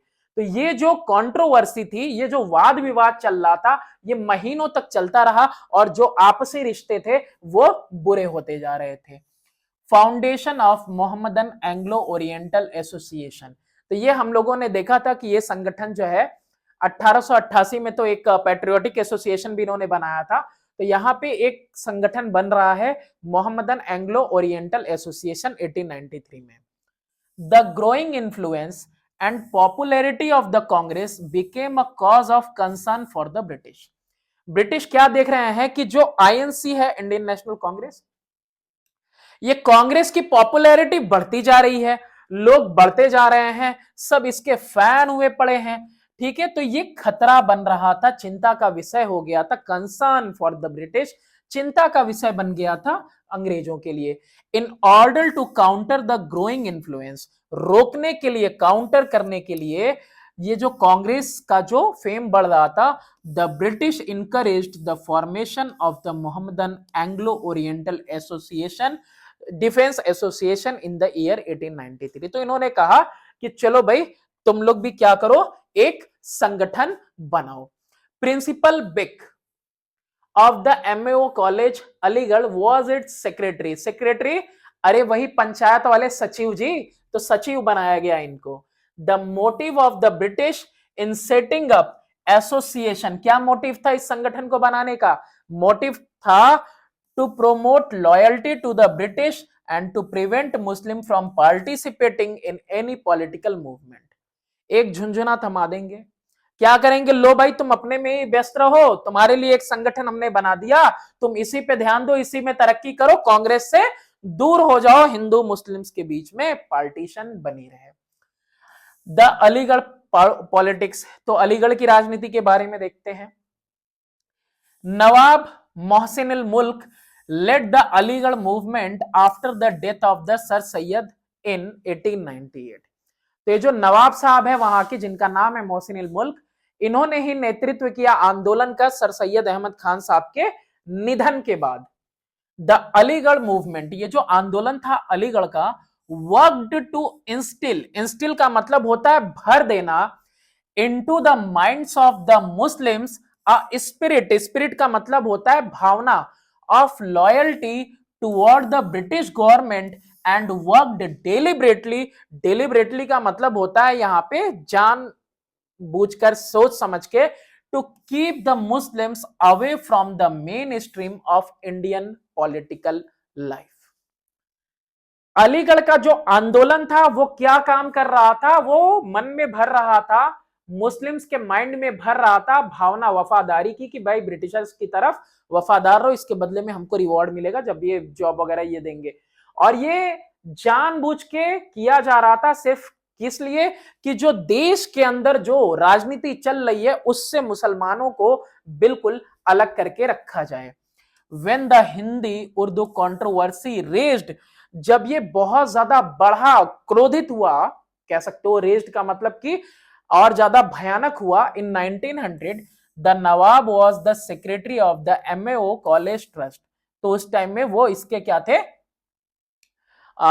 सचिव थे। ही क्रिटिसाइज्ड, इन्होंने आलोचना की, the government order granting equal status of Hindi and Urdu in UP. तो अब उनको उस टाइम में जब ये हिंदी उर्दू वाला कंट्रोवर्सी बहुत ज्यादा बढ़ने लगा और दोनों को सेम स्टेटस दिया गया ब्रिटिश गवर्नमेंट के द्वारा, तो इनको दिक्कत हुई, तो इन्होंने जो है उस समय सरकार की आलोचना की, आलोचना मतलब बुरा भला कहा सरकार को। The lieutenant governor of UP जो मैकडोनल है, वॉज फ्यूरियस, फ्यूरियस मतलब आग बबूला हुआ, and he demanded that the nawab should either resign from the secretaryship of the trust और separate himself from the agitation against the government order. ये जो government के ऑर्डर के खिलाफ आंदोलन चल रहा है, या तो अपने आप को विड्रॉ कर ले नवाब, अलग कर ले, या फिर नवाब अपने सचिव वाले पद से, जो सेक्रेटरी बना हुआ है ट्रस्ट का, उससे हट जाए। दोनों में से एक काम करना होगा। मुस्लिम लीडर्स बिकेम एंग्री, अब भाई तुम ऐसा कुछ कहोगे तो भाई जो अपने चाहने वाले संप्रदाय की चल रहा है सब कुछ, तो मुसलमानों को बुरा लगा कि कैसे उनको ऐसा कुछ कह दिया। They suggested that a political organisation of the Muslim should be set up. क्या सजेस्ट किया जा रहा है, हिंदी उर्दू कंट्रोवर्सी ऑलरेडी चल रही है, सरकार के वफादार होने की कोशिश कर रहे थे, तो सरकार ऐसा कुछ कर नहीं रही है कि जिससे इनको भरोसा हो सरकार के वफादार होने का। तो इसलिए अब क्या हो रहा है, अब ये ख्याल आ रहा है कि एक अलग संगठन हम लोगों को बनाना चाहिए। पार्टीशन ऑफ बंगाल जो कि 1905 में किया गया। Lord Curzon partitioned Bengal into two provinces apparently on administrative grounds। apparently का मतलब होता है दिखाते हुए, है ना, ऐसा दिख रहा था, लग रहा हो, ऐसा दिखाया गया। क्या दिखाया गया, कि हम इसको अलग अलग हिस्से में बांट रहे हैं, बंगाल को पार्टीशन कर रहे हैं ताकि जो एडमिनिस्ट्रेशन है अच्छे से चल सके। बहुत बड़ा है, 80 मिलियन लोग हैं, इनको इनके ऊपर राज करना आसान नहीं हो पा रहा, इसीलिए इनके बीच में पार्टीशन कर दो। हाउएवर किसी तरह the real purpose of the partition of Bengal was to create a wedge between the Hindus and the Muslims and to check the rising tide of the nationalism. Wedge कैसा होता है, देखो इस तरह का होता है वेज, इस तरह का एक खूंटा टाइप का जैसे गाड़ देना, है ना, ये इधर ये अलग हो जाए और इधर वाले इधर हो जाए, ये बीच में एक खूंटा गाड़ दिया इन लोगों ने, और ताकि क्या हो सके, चेक कर सके राइजिंग टाइड ऑफ नेशनलिज्म की किस तरह से जो है राष्ट्रवादी सोच बढ़ रही है। मेजोरिटी अलग हो गई मुस्लिम्स की और इधर इनको अलग कर दिया दोनों को। The British won the support of the Muslims on the ground that the new province would have a Muslim majority province. Muslim of East Bengal led by Nawab Salimullah of Deka welcomed the partition. अब यहां पे क्या किया गया, अब इनको देखो मुसलमानों की तरफ से इनको जो है पूरा समर्थन मिलेगा। क्यों मिलेगा भाई, हम तुम्हारे लिए क्या कर रहे हैं, एक नया प्रांत बना के दे रहे हैं, नया प्रोविंस बना के दे रहे हैं, ऐसा प्रांत जिसमें तुम्हारी मनमानी चलेगी, मुस्लिम्स मेजोरिटी में होंगे। मुस्लिम्स जो ईस्ट बंगाल के थे, जिनका नेतृत्व नवाब सलीमुल्लाह कर रहे थे डेका के, उन्होंने स्वागत किया कि चलो भाई तुमने कुछ तो अच्छा किया। अब भाई सांप्रदायिक सोच चल रही है तो ऐसी सोच आना तो कॉमन बात है। Muslim deputation to the viceroy Lord Minto. अब मुस्लिम डेपुटेशन, यहां पे क्या हो रहा है, मुस्लिम्स जो है रिप्रेजेंट करेंगे किसको, अपने आप को वॉइसरॉय के पास, लॉर्ड मिंटो के पास। To create a possible opposition to the Congress by using the Muslims, the viceroy Lord Minto appointed a committee, Arundel committee, to work out an expansion of the legislative council. अब यहां पे क्या कहा जा रहा है, कह रहा है कि एक अच्छा खासा एक पॉसिबल अपोजिशन का मतलब होता है किसी के खिलाफ ओपोनेंट खड़ा करना। तो ये अपोजिशन देना है किसको, कांग्रेस को, मुसलमानों का इस्तेमाल करके। इसीलिए जो वॉइसरॉय था उसने नियुक्ति की, एक कमिटी की, एक समिति बनाई, कुछ लोगों की एक समिति बनाई जिसका नाम था Arundel committee, to work out an expansion, बढ़ावा किया जाए किसका, लेजिस्लेटिव काउंसिल का, जो विधान परिषद है उसको आगे जो है बढ़ाया जाए, उसका एक्सपेंशन किया जाए। This spurred some communal minded Muslims to action. अब इसकी वजह से क्या हुआ, कुछ मुस्लिम्स को उकसाया गया। भाई क्या किया जा रहा है, यहां पे लेजिस्लेटिव काउंसिल का एक्सपेंशन किया जा रहा है, ठीक है, और समिति बनाई गई, एरुंडेल समिति, देख ही रहे हो। तो इसकी वजह से जो है उकसाया गया कुछ सांप्रदायिक सोच वाले मुस्लिम्स को कि वो कोई एक्शन ले। They decided to present an address to the viceroy, और उन्होंने ये डिसाइड किया कि चलो भाई हम वॉइसरॉय को एड्रेस करेंगे, संबोधित करेंगे, ठीक है। Archbold the new principal of MAO, क्या नाम है, आर्किबिल्ड नाम है किसका, नए प्रिंसिपल का, ये जो एमएओ कॉलेज का है, उसने जो है कुछ सजेशन दिए, ठीक है, on the content of the address. जब इन्होंने एड्रेस किया, संबोधित किया, तो वो जो प्रिंसिपल था उसने क्या कहा, उसने कुछ सजेशन दिए। सजेशन ये दिया कि the address should begin with a proclamation of loyalty to the British rule. यानी कि अगर आप संबोधित करने जा रहे हैं वॉइस रॉय को, तो आपको क्या करना होगा, संबोधन में सबसे पहले ऐलान करना होगा लॉयल्टी, वफादारी का, अपना वफादारी आपको ऐलान करना होगा कि हाँ भाई हम आपके वफादार हैं। There should be an expression of fear that the general system of election would harm the interest of the Muslims, और साथ ही साथ उसमें आपको अपना डर दिखाना होगा कि ये जो आम तौर पे ये व्यवस्था जो है चुनाव की, उसकी वजह से मुसलमानों का जो हित है वो बर्बाद होगा, as they were in minority in the country, क्योंकि जो मुसलमान है देश के अंदर कम है। They should ask for some system of nomination और representation on the basis of religious belief. मुसलमानों के लिए क्या होना चाहिए, रिप्रेजेंटेशन होना चाहिए धार्मिक तौर पे, रिलीजियस बिलीफ के हिसाब से, जो आम तौर पे व्यवस्था इलेक्शन की, उसकी वजह से तो मुस्लिम्स को कहां जगह मिलेगी, हिंदूज हर जगह मेजोरिटी में है। तो एन एड्रेस वॉज प्रिपेयर्ड, एक संबोधन जो है बना लिया गया, भाई जैसे अपील वगैरह करते हैं, याचिका दायर करते हैं, वैसे संबोधन बनाया गया।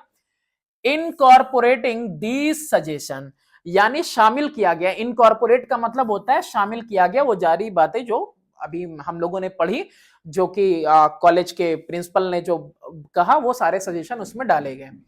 अ डेलीगेशन ऑफ 35 इन्फ्लुएंशियल मुस्लिम, 35 असरदार मुसलमान मतलब जो नामी है उस टाइम के, उसकी बात हो रही है। From all over the country, पूरे देश से, led by Aga Khan, head of the Ismaili sect. Ismaili sect यानी कि एक सेक्शन है, उसके जो मेन मुखिया है आगा खान, वो नेतृत्व किए, मेट द वॉइस रॉय, संबोधन को लेके वॉइस रॉय से मिले in Shimla on October 1 1906 and put forward their demand which included the following. ठीक है, तो यहां पे हम लोगों ने इसमें टॉपिक में पढ़ा ही ना कि ये क्या हो रहा है, ये एक्चुअली में ये मीट ही करने जा रहे हैं Muslim deputation to the viceroy Lord Minto से। तो क्यों मिले वो भी आपने देखा कि भाई जो लेजिस्लेटिव काउंसिल है उसको बढ़ाना है, बढ़ाने के लिए चुनाव करना है, और चुनाव आमतौर पे होगा तो मुसलमानों को रिप्रेजेंटेशन का मौका कम मिलेगा, भाई हर जगह ये माइनॉरिटी में है। तो अच्छा, तो ये आगा खान ने हेड किया, हेड थे किसके, इस्माइली सेक्ट के, और इन्होंने ही नेतृत्व किया। ये 35 इन्फ्लुएंसर के साथ मिल रहे हैं और मिलते हुए एड्रेस कर रहे हैं, संबोधित कर रहे हैं लॉर्ड मिंटो को। और इसमें इन्होंने क्या लिखा था, representation of Muslims in elected bodies on the basis of their political importance and not on their numerical strength. मुसलमानों का शामिल होना जरूरी है, इनका रिप्रेजेंटेशन जरूरी है, और इनको आप इलेक्टेड बॉडीज में लीजिए, है ना।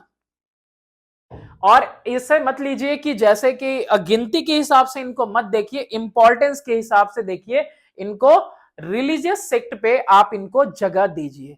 सेपरेट इलेक्टोरल कॉन्स्टिट्यूएंसीज, अलग निर्वाचन क्षेत्र इनके लिए बनाइए, मुसलमानों के लिए in the provincial council and the imperial legislative council. जो प्रांतीय सभा है, प्रांत स्टेट गवर्नमेंट है उसमें भी, और जो शाही विधानसभा है उसके अंदर भी, विधान परिषद के अंदर भी आप इनको क्या करिए, काउंसिल यानी वही परिषद सभा, तो इसके अंदर भी आप इनको शामिल करिए। और क्या दुहाई दी गई कि भाई, दुहाई ये दी गई कि इनके न्यूमेरिकल स्ट्रेंथ पे ना जाइए, गिनती पे ना जाइए, इनके इंपॉर्टेंस पे जाइए और इनको शामिल कीजिए।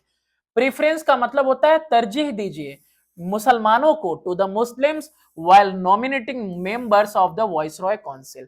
वॉइसरॉय का जो परिषद है, काउंसिल है, जो सभा है उनकी, उनमें जो सदस्य हैं उनका जब नॉमिनेशन किया जाए तो उसमें भी मुसलमानों को क्या दिया जाए, प्रेफरेंस दिया जाए, तरजीह दी जाए। Reservation of seats for Muslims in the state service, जो राज्य सरकार वाली सर्विस है, सेवा है, उसमें मुसलमानों को क्या दिया जाए, उसमें मुसलमानों को रिजर्वेशन दिया जाए। More state aid for promoting new Muslim university, सरकार, राज्य सरकार और मदद करे मुस्लिम विश्वविद्यालयों को बढ़ाने के लिए। The viceroy received the deputation and expressed his sympathy. चलो ठीक है भाई, मेरी सहानुभूति तुम्हारे साथ है, सिंपैथी तुम्हारे साथ है, विद देयर एस्पिरेशन, जो तुम चाह रहे हो। ही एश्योर्ड, चलो यकीन करो, them that their political right and interest as a community would be safeguarded. एक समुदाय होने के नाते आपके जो अधिकार हैं, आपके जो फायदे हैं, उनकी सुरक्षा की जाएगी। अब इसके बाद हम पढ़ेंगे फॉर्मेशन फाइनली किसका, मुस्लिम लीग का। तो ये भी एक घटना थी जो कि मुस्लिम्स जो है लेके गए, लॉर्ड मिंटो को एड्रेस किया और उसने भी अपनी सहमति जताई, ठीक है। The success of the Muslim deputation to the Viceroy motivated the Muslims to start a separate political organization. अब जब भाई वॉइसरॉय ने ही खुद ही कह दिया है कि एक समुदाय होने के नाते आपके हित की, आपके अधिकारों की सुरक्षा की जाएगी, तो यहां पे इनको कामयाबी मिली, सहमति उधर से मिली, तो ये भी उत्सुक हो गए, इनकरेज हुए और मोटिवेट हो गए मुस्लिम्स भी, और इन्होंने अपना एक अलग ही राजनीतिक संगठन स्टार्ट कर दिया। नवाब सलीमुल्लाह, जो डेका का था, बांग्लादेश का, टुक द इनिशिएटिव। इनिशिएटिव का मतलब होता है पहल करना, यानी सबसे पहले आगे बढ़ा। इन दिसंबर 1906 when eminent Muslim leaders assembled at Decca in connection with the Mohammedan Educational Conference, he arranged a meeting to consider such a proposal. अब यहां पे दिसंबर 1906 में जब बहुत ज्यादा मेन जो एमिनेंट प्रसिद्ध मुस्लिम नेता थे वो एक जगह इकट्ठा हुए डेका में, किसके लिए, मोहम्मदन एजुकेशनल कॉन्फ्रेंस के लिए। तो ये कॉन्फ्रेंस था, सम्मेलन था, इसके लिए ये जमा हुए थे। तो ये जो डेका वाला था समीउल्लाह, इन्होंने क्या किया, इन्होंने एक मीटिंग अरेंज की ताकि विचार विमर्श किया जाए ऐसे प्रस्ताव के ऊपर। कौन से प्रस्ताव के ऊपर? पॉलिटिकल ऑर्गेनाइजेशन बनाने के प्रस्ताव के ऊपर। The proposal to form a central organisation for Muslims was accepted and the political association All India Muslim League was set up on December 30, 1906 under the presidency of Nawab Salimullah. भाई meeting हुई, consider किया गया, तो proposal प्रस्ताव रखा गया central यानी केंद्र, जैसे स्टेट गवर्नमेंट और सेंट्रल गवर्नमेंट, तो केंद्र लेवल पे एक संगठन बनाया जाए मुसलमानों के लिए, और वो संगठन बनाया गया और उस संगठन का नाम ही दिया गया ऑल इंडिया मुस्लिम लीग। और ये कब हुआ? 30 दिसंबर 1906 को हुआ। और इसकी अध्यक्षता कौन कर रहा है? प्रेसिडेंट कौन है? नवाब सलीमुल्लाह है। आगा खान को पहला नहीं, Aga Khan was elected as permanent president of the Muslim League, कि आप इसके क्या रहेंगे? परमानेंट प्रेसिडेंट रहेंगे। उस समय ये अध्यक्षता की है, प्रेसिडेंटशिप। और इसका जो हेडक्वार्टर है were to be at Aligarh, but its central office was shifted to Lucknow in 1910। तो इसका headquarter were to be at कहां होना चाहिए था? अलीगढ़, बट लेकिन जो इसका केंद्र यानी सेंट्रल ऑफिस है, मेन हेड ऑफिस है, वो शिफ्ट किया गया लखनऊ में 1910 में। AIIMS and objective of the Muslim league, तो अभी आपने देख लिया कि भाई कौन से ग्राउंड्स थे, कैसे कम्युनल झगड़े बढ़ रहे थे और दोनों एक दूसरे के दुश्मन हो रहे थे, हिंदूज और मुस्लिम्स। तो फॉर्मेशन भी हो गया 30 दिसंबर को। अब यहाँ पे हम लोग देख रहे हैं AIIMS and objective of the Muslim league. क्या एम था, क्या ऑब्जेक्टिव था, क्या उद्देश्य लेके ये बना? ऑब्जेक्टिव लीग का वो इस तरह से है। सबसे पहला, to promote among the Muslims of India support for the British government and to remove any misconception regarding the intention of the government in relation to Indian Muslim। सबसे पहला देखो क्या कह रहा है, प्रमोट करना मतलब बढ़ावा दिया जाएगा। Among the Muslims of India, मुसलमानों के बीच में बढ़ावा दिया जाएगा सपोर्ट के लिए। सपोर्ट बढ़ाया जाएगा किसके लिए? ब्रिटिश गवर्नमेंट के लिए। और किसी तरह का कोई अगर मिसकंसेप्शन है, गलत फहमी है, इंटेंशन मतलब जो इरादे हैं ब्रिटिश सरकार के, उसके खिलाफ अगर कोई गलत फहमी है हिंदुस्तान के मुसलमानों के दिलो दिमाग में, तो वो हटाया जाएगा। ठीक है, यानी रिमूव किया जाएगा, यानी वफादार बनाया जाएगा मुसलमानों को। किसका? ब्रिटिश गवर्नमेंट का। To protect and advance the political right and interest of the Muslims and to represent their needs and aspirations to the government in the mild and moderate language। देख रहे हो ना कितना दबा दबा सा आवाज निकल रहा है इसके अंदर से। यहां पे सुरक्षा दी जाएगी and advance the political right, और इनको राजनीतिक दर्जा दिया जाएगा, अधिकार दिए जाएंगे, और जो इंटरेस्ट है मुस्लिम्स का उसकी सुरक्षा की जाएगी, और रिप्रेजेंट किया जाएगा, पेश किया जाएगा इनकी जरूरतों को, इनकी आशाओं को सरकार के सामने माइल्ड, यही बात कर रहा हूं मैं, माइल्ड मैनर में, वाइल्ड नहीं।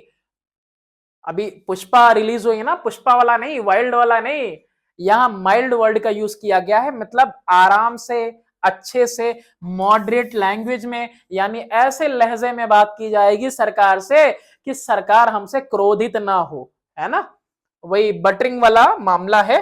तो ये सारा कुछ कैसा दिख रहे हो ना, कंट्रोल्ड मैनर में एकदम बिल्कुल मुस्लिम लीग को फॉर्म करने की इजाजत दी गई है वॉइस रॉय के द्वारा, है ना। ऑब्जेक्टिव देख ही रहे हो कि भाई सरकार ऐसा बना भी दी थी कि नहीं हम तुमको रिवॉर्ड देंगे, तुम बस वफादार बने रहो, और रिवॉर्ड में सबसे पहला तो भाई तुमको संगठन बनाने की हम इजाजत दे रहे हैं, और दरअसल वो तो बस कांग्रेस के खिलाफ एक पार्टी खड़ी करनी थी। To prevent the rise of feeling of hostility between the Muslims of India and other communities। अच्छा ये भी है, चलो इसके लिए भी काम कर रहे थे वो, कि हमको रोकना है जो दुश्मनी पैदा हो रही है मुसलमानों के बीच में और दूसरे समुदाय के बीच में, उस दुश्मनी को भी रोकने की कोशिश करेगी ये league. Impact of the Muslim league on the national movement. अब ये जो मुस्लिम लीग बना है इसका इंपैक्ट क्या हुआ? इंपैक्ट मतलब होता है असर क्या पड़ा राष्ट्रीय आंदोलन के ऊपर। ये बहुत इंपॉर्टेंट पॉइंट है, ये जानना जरूरी है कि भाई बन तो गया लेकिन इससे क्या इंपैक्ट पड़ा। The British welcomed the formation of the Muslim league. क्यों नहीं वेलकम करेंगे, बनाई यही है, चाहिए यही रहे थे। They supported the league to provide an opposition to the Congress. यही वजह थी, वो चाह रहे थे, इसको बढ़ावा दे रहे थे कि चलो कोई तो टक्कर का बना। किसके लिए? कांग्रेस के लिए। और टक्कर का नहीं बना, बस ये क्या कर रहे थे, उसको बढ़ावा दे रहे थे, बढ़ाने की कोशिश कर रहे थे कि हाँ टक्कर दे सके। They won initially the support of the Muslims. कुछ तो गड़बड़ है और गड़बड़ होगी आगे। शुरुआत में इनको ऐसा लगा कि ये जो है सपोर्ट पूरा पा लिए हैं मुसलमानों का, अंग्रेजों को लगा, by asserting that the Muslim interest were different from those of the Hindus. और ये इन्होंने इनके दिलो दिमाग में तो भर ही दिया था कि भाई तुम्हारा और हिंदुओं का, दोनों का, मुस्लिम्स और हिंदूज का जो एम है वो दोनों अलग है, दोनों का जो हित है वो अलग है। फायदा, thus the policies of the Muslim League to some extent weakened nationalist sentiment। राष्ट्रवादी जो भावना है, जो सोच है, वो कहीं ना कहीं वो कड़ी कमजोर हुई इसके फॉर्मेशन की वजह से। ठीक है, चलो, हाँ ठीक है, कहीं ना कहीं कमजोर हुई। लीग का क्या रोल था इन द बिगनिंग? शुरुआत में लीग का क्या रोल था? The league had a separate entity. Separate entity मतलब ये एक अलग इकाई थी, यानी कि जो भी संगठन वगैरह चल रहे थे ये अपने में एक अगर अलग लीगल स्टेटस पाके एक अलग इकाई थी। Initially it stood apart from the national movement. शुरुआत में क्या दिख रहा है? शुरुआत में दिख रहा है राष्ट्रीय आंदोलन अपना चल रहा है, ये एक सेपरेट एंटिटी है, अलग से है। It sought greater representation of Muslims in all services. ये बस क्या दिख रहा है, ये खुद भी देख रही है कि रिप्रेजेंटेशन ऑफ मुस्लिम्स का सारी सेवाओं में, ठीक है, बस ये देख रही है मुसलमानों के हित के बारे में। As regard representation in assemblies, assembly सभाओं में रिप्रेजेंटेशन ऑफ मुसलमानों का, it wanted more seats than its numerical representation warranted. गिनती के आधार पे जितना इनको वारंटी दी गई थी, यानी कि इनको कहा गया था कि भाई आपको इतना मिलेगा, इनको उससे भी ज्यादा सीट चाहिए थी। किनको चाहिए थे? मुस्लिम्स को चाहिए थी कि हमारी गिनती पे मत जाओ, हमारी हिस्सेदारी दो हमको, हमको ज्यादा हिस्सेदारी चाहिए। Its political activities were directed not so much against the foreign rulers as against the Congress. इनके जो पॉलिटिकल एक्टिविटीज थी, यानी राजनीतिक जो हरकत थी इनकी, वो directed not so much against the foreign ruler. British के खिलाफ ज्यादा नहीं थी, ज्यादा किसके खिलाफ थी? कांग्रेस के खिलाफ थी। Its leaders belonging to the upper class had little in the common with the Muslim masses and they did not fight for the removal of their grievances। अब ये जो अपर क्लास वाले होते हैं, किसी में भी हो, हिंदूज में हो, मुस्लिम्स में हो, किसी में भी हो, ये ना मासेस यानी कि पूरी आम जनता के बारे में बहुत ज्यादा नहीं सोच पाते। आबादी भी इतनी है। अब भैया ये ध्यान ही नहीं दे रहे हो तुम अपने लोगों की शिकायतों के ऊपर। जो मुस्लिम मासेस हैं, तुम तो हाई क्लास वाले हो, अपर क्लास वाले हो, तो लोअर क्लास, मिडिल क्लास, इसके बारे में कुछ तो सोचोगे। लेकिन ये ध्यान ही नहीं दे रहे थे इनकी शिकायतों के बारे में कि इनकी शिकायतें खत्म की जाए। Government support to the league, सरकार सपोर्ट दे रही थी with the help of the lord Minto, इसी ने तो सहमति जताई थी, viceroy. The league secured its demand for separate electorates. तो लीग जो है अपना सिक्योर कर रही है, अपना डिमांड सुरक्षित कर रही है कि भैया हमको अलग निर्वाचन क्षेत्र दे दो, अपने इलाके से हम ही मुस्लिम रिप्रेजेंटेटिव खड़े होंगे और कोई खड़ा नहीं होगा। The provision for separate electorate in the Mole-Minto reforms of 1909 was intentionally incorporated to please the Muslim League and create a rift between the Muslim League and the Congress। Provision यानी प्रावधान दिया गया। प्रावधान क्या दिया गया? चलो ऐलान किया गया, भाई आपके लिए क्या दे रहे हैं हम? सेपरेट इलेक्टोरेट, आपके लिए अलग निर्वाचन क्षेत्र हम दे रहे हैं। मोरले-मिंटो रिफॉर्म जो 1909 का आया, उसमें जानबूझ के इंटेंशनली इनकॉर्पोरेटेड शामिल किया गया इस चीज को, ताकि खुश किया जाए मुस्लिम लीग को, ताकि एक बड़ी दरार बन जाए मुस्लिम लीग और कांग्रेस के बीच में, और ज्यादा ये एक दूसरे से दूर हो जाए। द फेज ऑफ रेप्रोचमेंट, रेप्रोचमेंट का मतलब होता है मेल मिलाप का भी वक्त आएगा। भाई कब तक हिंदू मुस्लिम एक दूसरे से दूर रहेंगे? कभी तो एक होंगे और हमेशा एक रहेंगे। From 1910 to 1913 new forces emerged in Muslim League politics and some of its leaders realized that rapprochement with the Congress was desirable। क्या हो रहा है? 1910 से लेके 1913 तक एक नए फोर्स जो है मुस्लिम लीग के अंदर, राजनीति के अंदर पैदा होता है। एक नया बल निकल के आ रहा है, नई ताकत निकल के आ रही है, और जो कुछ नेता हैं वो ये महसूस कर रहे हैं कि अब हमको मिलना चाहिए।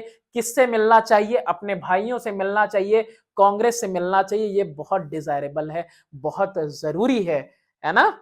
मेल मिलाप होना चाहिए। तो several factor they are responsible for this change in attitude. ये जो रवैया था ना, अंग्रेजों से हट के उनकी वफादारी कर रहे थे इतने दिन से, अब जाके याद आ रही है कि हाँ भाई अब डिजायरेबल है, एक होना चाहिए। तो उसके लिए भी कुछ वजह है। क्या वजह है वो देखते हैं। ब्रिटेन दुश्मन बन चुका था। ब्रिटेन हॉस्टिलिटी टू तुर्की, तुर्की में कौन है? जो है मुसलमानों के खलीफा। तो ब्रिटेन जो है दुश्मन बना हुआ था तुर्की का इन द टर्को इटालियन वॉर, जो कि 1911 से 12 में चला, एंड द बाल्कन वॉर जो 1912 से 13 में चला, made a large section of the Muslim leaders critical of the British policies. अब देखो ऐसा होता है ना, किसी भी मुस्लिम देश पे अगर हमला हो रहा है तो मुसलमानों को दुख पहुंचता है। अभी बांग्लादेश में हिंदुओं के ऊपर जुल्म हो रहा है तो हिंदूस को भी दुख पहुंच रहा है। इवन हर किसी को, दुनिया में कहीं भी किसी के ऊपर भी जुल्म हो, तकलीफ होनी चाहिए, ठीक है, हर किसी को। तो ऐसा कुछ सांप्रदायिक तौर पे, सांप्रदायिक सोच के बारे में बात हो रही है, तो वैसा सांप्रदायिक तौर पे तो नॉर्मली इंसान सोचता है, लेकिन दुख तो हर एक वक्त होना चाहिए भाई। इसीलिए तो बना हुआ है, इसीलिए तो सबसे मेन जो मजहब है जिसको फॉलो करना चाहिए, दैट इज इंसानियत, है ना, कि हिंदू बनो ना मुसलमान बनो, अगर बनना है तो इंसान बनो। The annulment of the partition of Bengal in 1911 was seen as detrimental to the interest of the Muslims in India। भैया मेजोरिटी के साथ ही डिवाइड किया था आपने, ठीक है। अब आप क्या कर रहे हैं? रद्द कर रहे हैं पार्टीशन बंगाल का 1911 में, और ये देखा गया कि नुकसान पहुंचा रहे हो, डेट्रीमेंटल है, तुम नुकसान पहुंचा रहे हो। किसको नुकसान पहुंचा रहे हो? हमारे हितों को, जो मुस्लिम्स हैं उनके हित को तुम नुकसान पहुंचा रहे हो। जो नौजवान तबका था, यंगर सेक्शन जो था of emerging Muslim leaders disliked the loyalist politics of the Aligarh group and the leadership of big nawabs and जमींदार। मोहसिन मुल्क की भी बात अगर करें, जो कि अलीगढ़ आंदोलन का हिस्सा रहे हैं, तो जो नौजवान सेक्शन था वो क्या कर रहा है? मुस्लिम लीडर्स का वो नापसंद कर रहा है वफादारी, राजनीतिक वफादारी जो है ना, जो अलीगढ़ वाले कर रहे थे, अलीगढ़ आंदोलन में चल रहा था, जो नवाब और जमींदारों के तहत उनके नेतृत्व में चल रहा था, वो इसको पसंद नहीं कर रहे थे कि भैया कोई वफादारी वगैरह नहीं दिखानी। सम यंग स्कॉलर, जो पढ़े लिखे नौजवान थे, इन्फ्लुएंस्ड, जो कि प्रभावित हुए थे देवबंद स्कूल से of Muslim studies, were inspired by the nationalist sentiment. उनके अंदर राष्ट्रवादी सोच थी और वो राष्ट्र हित के बारे में सोच रहे थे। और सैयद साहब, सर सैयद अहमद खान साहब ने भी क्या कहा था कि भाई ये पूरा देश क्या है? एक कौम है, हिंदू मुस्लिम्स एक हैं, एक कौम की तरह। Among them the most prominent were Maulana Abul Kalam Azad. इसमें सबसे जो मेन थे वो है मौलाना अबुल कलाम आजाद हैं, हबीबुर रहमान है, हकीम अजमल खान है और मजहरुल हक है। ये वो है जो नौजवान लीडर, ऐसे स्कॉलर जो कि पूरे के पूरे देश के बारे में सोच रहे हैं, नेशनल सेंटिमेंट्स हैं। Congress and the league, when the government acted against the Turkish interest, जब सरकार ने क्या किया? तर्किश के हित के खिलाफ खड़ी हुई, and support the cause of the Balkan countries, और जो बाल्कन कंट्रीज था यूरोप का ही हिस्सा है, तो उसके जो है सपोर्ट में हुई। तो द इंडियन मुस्लिम्स, तो हिंदुस्तानी मुसलमान जो है स्टूड अप, खड़े हुए और लॉन्च किया इन्होंने खिलाफत मूवमेंट अगेंस्ट द ब्रिटिशर्स के खिलाफ, कि भाई तुम उनको सपोर्ट क्यों कर रहे हो, ठीक है। The Congress cooperated with them and the Khilafat issue was included as one of the demands of the non-cooperation movement। याद होगा कि ये अली ब्रदर्स ने इसको शुरू किया था, तो महात्मा गांधी जी ने भी इसको एक मौका देखा था कि भाई मुस्लिम्स भी ब्रिटिशर्स के खिलाफ खड़े हुए हैं, क्यों ना यही मौका है कि इनको एक कर लिया जाए। तो वही चीज यहाँ पे कही जा रही है कि कांग्रेस ने सहयोग किया यहाँ पे, और जो खिलाफत का मुद्दा था टर्किश वाला, उसको इंक्लूड किया गया एक डिमांड के तौर पे नॉन कोऑपरेशन मूवमेंट के, असहयोग आंदोलन के जो डिमांड है उसके तौर पे, कि इस डिमांड में ये भी रहेगा कि खिलाफत मूवमेंट, खिलाफत वाला जो इश्यू है वो मुद्दा भी एक मुद्दा रहेगा। तो दोनों एक आ गए। As a result a pact which is known as the Lucknow pact was signed between the Congress and the League in 1916। अब दोनों जब साथ होंगे, दोनों साथ होंगे, तो दोनों के बीच में क्या होगा, एक संधि होगी, समझौता होगा। तो वही पैक्ट लिखा हुआ है कि एक पैक्ट साइन हुआ, लखनऊ पैक्ट, कांग्रेस और मुस्लिम लीग के बीच में 1916 में। अब ये पैक्ट यानी ये जो संधि हुई इन दोनों के बीच में, समझौता हुआ, क्या लिखा है इसमें, Congress accepted the concept of communal electorate which subsequently added to the communal bitterness. यहां पे कांग्रेस ने क्या किया ना, कांग्रेस ने इसको मान लिया जो उधर से पहले से चला आ रहा था मुस्लिम लीग का अपना डिमांड, कम्युनल इलेक्टोरेट यानी सांप्रदायिक तौर पे हमको निर्वाचन क्षेत्र दिया जाए, वो चीज अलग तौर पे इनका मान लिया गया कांग्रेस के द्वारा, और इसकी वजह से इन दोनों के बीच में सांप्रदायिक दुश्मनी बढ़ गई। ये चीज कई लोगों को पसंद नहीं आई कि भाई कैसे जब आप एक हो रहे हो तो अलग निर्वाचन क्षेत्र के लिए इनके मान सकते हो। Partition of the country on communal lines, सांप्रदायिक तौर पे क्या किया गया, पार्टीशन किया गया कंट्री का। द कम्युनल डिवाइड कंटिन्यूड, अब ये जो सांप्रदायिक, ये जो विभाजन है सांप्रदायिक यानी कि जो बंटवारा है, ये चला जा रहा है, विभाजन बहुत ज्यादा हिंदी हो जा रही है, लगातार बढ़ता गया। 1930 the idea of two nation state was born, and in 1940 session of the league at Lahore Jinnah put forward his two nation theory। क्या हो रहा है, 1930 में जो आइडिया है दो नेशन स्टेट का, दो देश का, वो पैदा हुआ, और 1940 का जो सेशन है, सेशन यानी जो बैठक हुई है लीग की लाहौर के अंदर, जिन्ना ने सामने प्रस्ताव रखा टू नेशन थ्योरी का, कि भाई दो देश बनाए जाएं।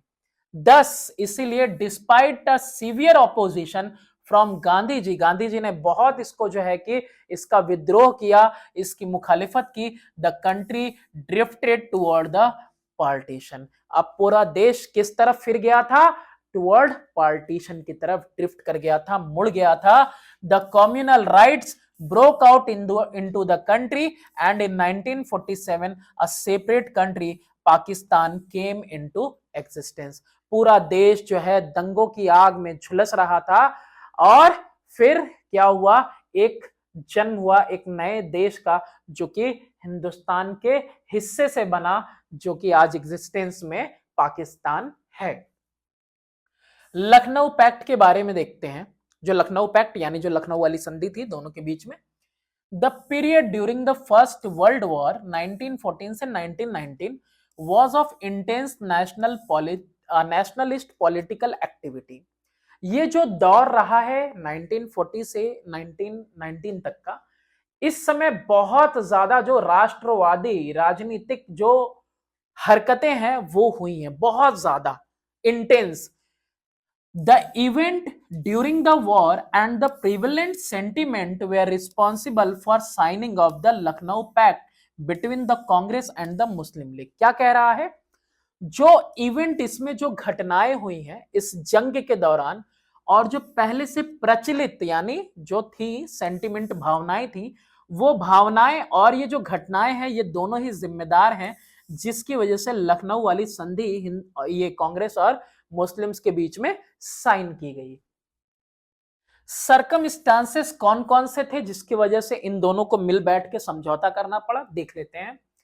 लखनऊ पैक्ट के लिए सबसे पहला इंटरनेशनल इवेंट है। इंटरनेशनल इवेंट ड्यूरिंग 1912 एंड 1913, इस दौरान में Turkey's Ottoman empire had to fight the Balkan power. ये यूरोपियन देश के जो पावर्स हैं, बाल्कन पावर्स 11 कंट्रीज है शायद अभी बाल्कन पावर्स में, तुम देख लेना उसमें। तो ये क्या कर रहे हैं, ये साथ मिलके लड़ रहे हैं। तो टर्कीज का ओटोमन एम्पायर है, उसको लड़ना था इन पावर्स के खिलाफ। The British policy during the Balkan war was not sympathetic to Turkey. अब जो ब्रिटिश की नीति है इस जंग के दौरान, ये जो जंग लड़ रहे हैं टर्की वाले, बाल्कन वॉर्स लड़ रहे हैं, इनके और इनके बीच में जो जंग हो रही है, तो जो ब्रिटिश का इंटेंशन है, इनकी जो नीति है इस टाइम में, वो सिंपैथेटिक नहीं है टर्की के लिए। यानी ये टर्की के साथ थोड़ा सा भी सद्भावना नहीं रख रहे हैं, सिंपैथी नहीं रख रहे हैं, दया का भाव नहीं रख रहे हैं। The sultan of Turkey was regarded as the caliph और the religious head of the Muslim. जो सुल्तान है टर्की का, वो मुसलमान उसको क्या मानते हैं भाई, वो हमारे खलीफा है, ऐसा मानते हैं मुस्लिम्स। तो moreover all the Muslim holy places were situated within the Turkish empire. इसके अलावा जो टर्किश साम्राज्य था उसमें बहुत सारे मुस्लिम्स के पवित्र जगह, होली प्लेसेस, जहां पे उनको विजिट करना होता है, वो चीजें टर्किश एम्पायर के अंडर में थी। In the first world war Britain was fighting against Turkey. और फर्स्ट वर्ल्ड वॉर में हो क्या रहा है, टर्की के खिलाफ जो है ये जंग लड़ रहे हैं अंग्रेज। This caused a wave of pro Turkey and pro caliph और खिलाफत सेंटिमेंट अमंग द मुस्लिम्स। और इसीलिए जो है मुसलमानों के दिलो दिमाग में ये चीज आई कि भाई तुम गलत कर रहे हो, हम तुम्हारा साथ नहीं देते, हम तुम्हारे खिलाफ हैं, तुम अच्छा नहीं कर रहे हो टर्की के खिलाफ जंग लड़के। They felt that the British were pro Christian and anti Muslims, कि ये पहले से क्या है, क्रिश्चियंस है और मुसलमानों के बिल्कुल दुश्मन है। The change of attitude of Muslims toward the British led the former to support the Congress in their effort to gain self government in India। अब क्या हो रहा है भाई, पहले तो बहुत सपोर्ट मिला था, लेकिन अभी इस मामले में क्या देख रहे हैं, ये इस मामले में देख रहे हैं कि भैया ये ब्रिटिशर्स ऑलरेडी जो है कि सब मेनली क्रिश्चियंस हैं, ये मुसलमानों के शुरुआत से दुश्मन रहे हैं, तो ये हमारी बात मानने वाले नहीं है, ये इसके खिलाफ खड़े हुए। और ये भी एक बहुत बड़ी वजह मिली कि जिसकी वजह से ये कांग्रेस का पूरा समर्थन कर रहे हैं कि चलो भाई सेल्फ गवर्नमेंट में आया जाए, खुद से सरकार चलाई जाए, इनको देश से बाहर निकाला जाए। नेशनल इवेंट, अभी इंटरनेशनल इवेंट था, अभी देश के अंदर there were important national event that change the attitude of the Muslim league. बहुत सारे खास तौर पे यहाँ पे घटनाएं हुई अपने देश के अंदर भी, और जिसकी वजह से मुसलमानों का रवैया बिल्कुल बदला। इसमें सबसे पहला है पार्टीशन जो बंगाल का है वो कैंसिल किया गया। भाई मेजोरिटी देख के तुमने हमको फायदा दिया था, अभी तुम उसको एनलमेंट कर रहे हो यानी रद्द कर रहे हो, तो ये बहुत गलत बात है। Secondly, nationalist Muslims like Abul Kalam Azad and the Ali brothers Maulana Muhammad Ali and Shaukat Ali made use of this opportunity to spread nationalist ideas among the Muslims for mobilizing public opinion in favor of the self government। और दूसरी बात यह है कि जो राष्ट्रवादी सोच वाले लोग थे, राष्ट्रवादी सोच वाले लोग यानी कि जिनके अंदर राष्ट्रवादी भावना थी, अबुल कलाम आजाद हैं, अली ब्रदर्स हैं, मौलाना मोहम्मद अली और शौकत अली, इन लोगों ने इस मौके का फायदा उठाया। जो दुश्मनी के बीज वो बो रहे थे अंग्रेज, जो मुसलमानों के हित के खिलाफ थे, तो इन्होंने इसका फायदा उठाया और जो राष्ट्रवादी सोच है वो मुसलमानों के दिलो दिमाग में भरने की कोशिश की, ताकि पूरे के पूरे जो लोग हैं देश के वो मोबिलाइज हो सकें, एकत्रित हो सकें, और वो एकत्रित हो, एक साथ हो, किसके फेवर में, सेल्फ गवर्नमेंट के फेवर में लोगों को इकट्ठा किया जाए, यानी कि स्वराज के लिए लोगों को इकट्ठा किया जाए, सेल्फ गवर्नमेंट। तीसरी बात ये कि तिलक वॉज रिलीज्ड फ्रॉम जेल इन 1914। तिलक को जो है कि 6 साल बाद, आफ्टर 6 years, जेल से रिहा किया गया 1914 में। Finally, under the Seditious Meeting Act, some prominent Muslim leaders were arrested। और उस टाइम में क्या हुआ, सेडिशियस मीटिंग एक्ट, यानी कि देशद्रोह में, देशद्रोह को देखोगे अभी देशद्रोह कई लोगों पे लगा था और गलत तरीके से भी कुछ लोगों पे लगा था। आईपीसी 124 ए में इसको डिफाइन किया गया है सेडिशन चार्जेस को, सेडिशन क्या होता है उसकी परिभाषा है उसमें।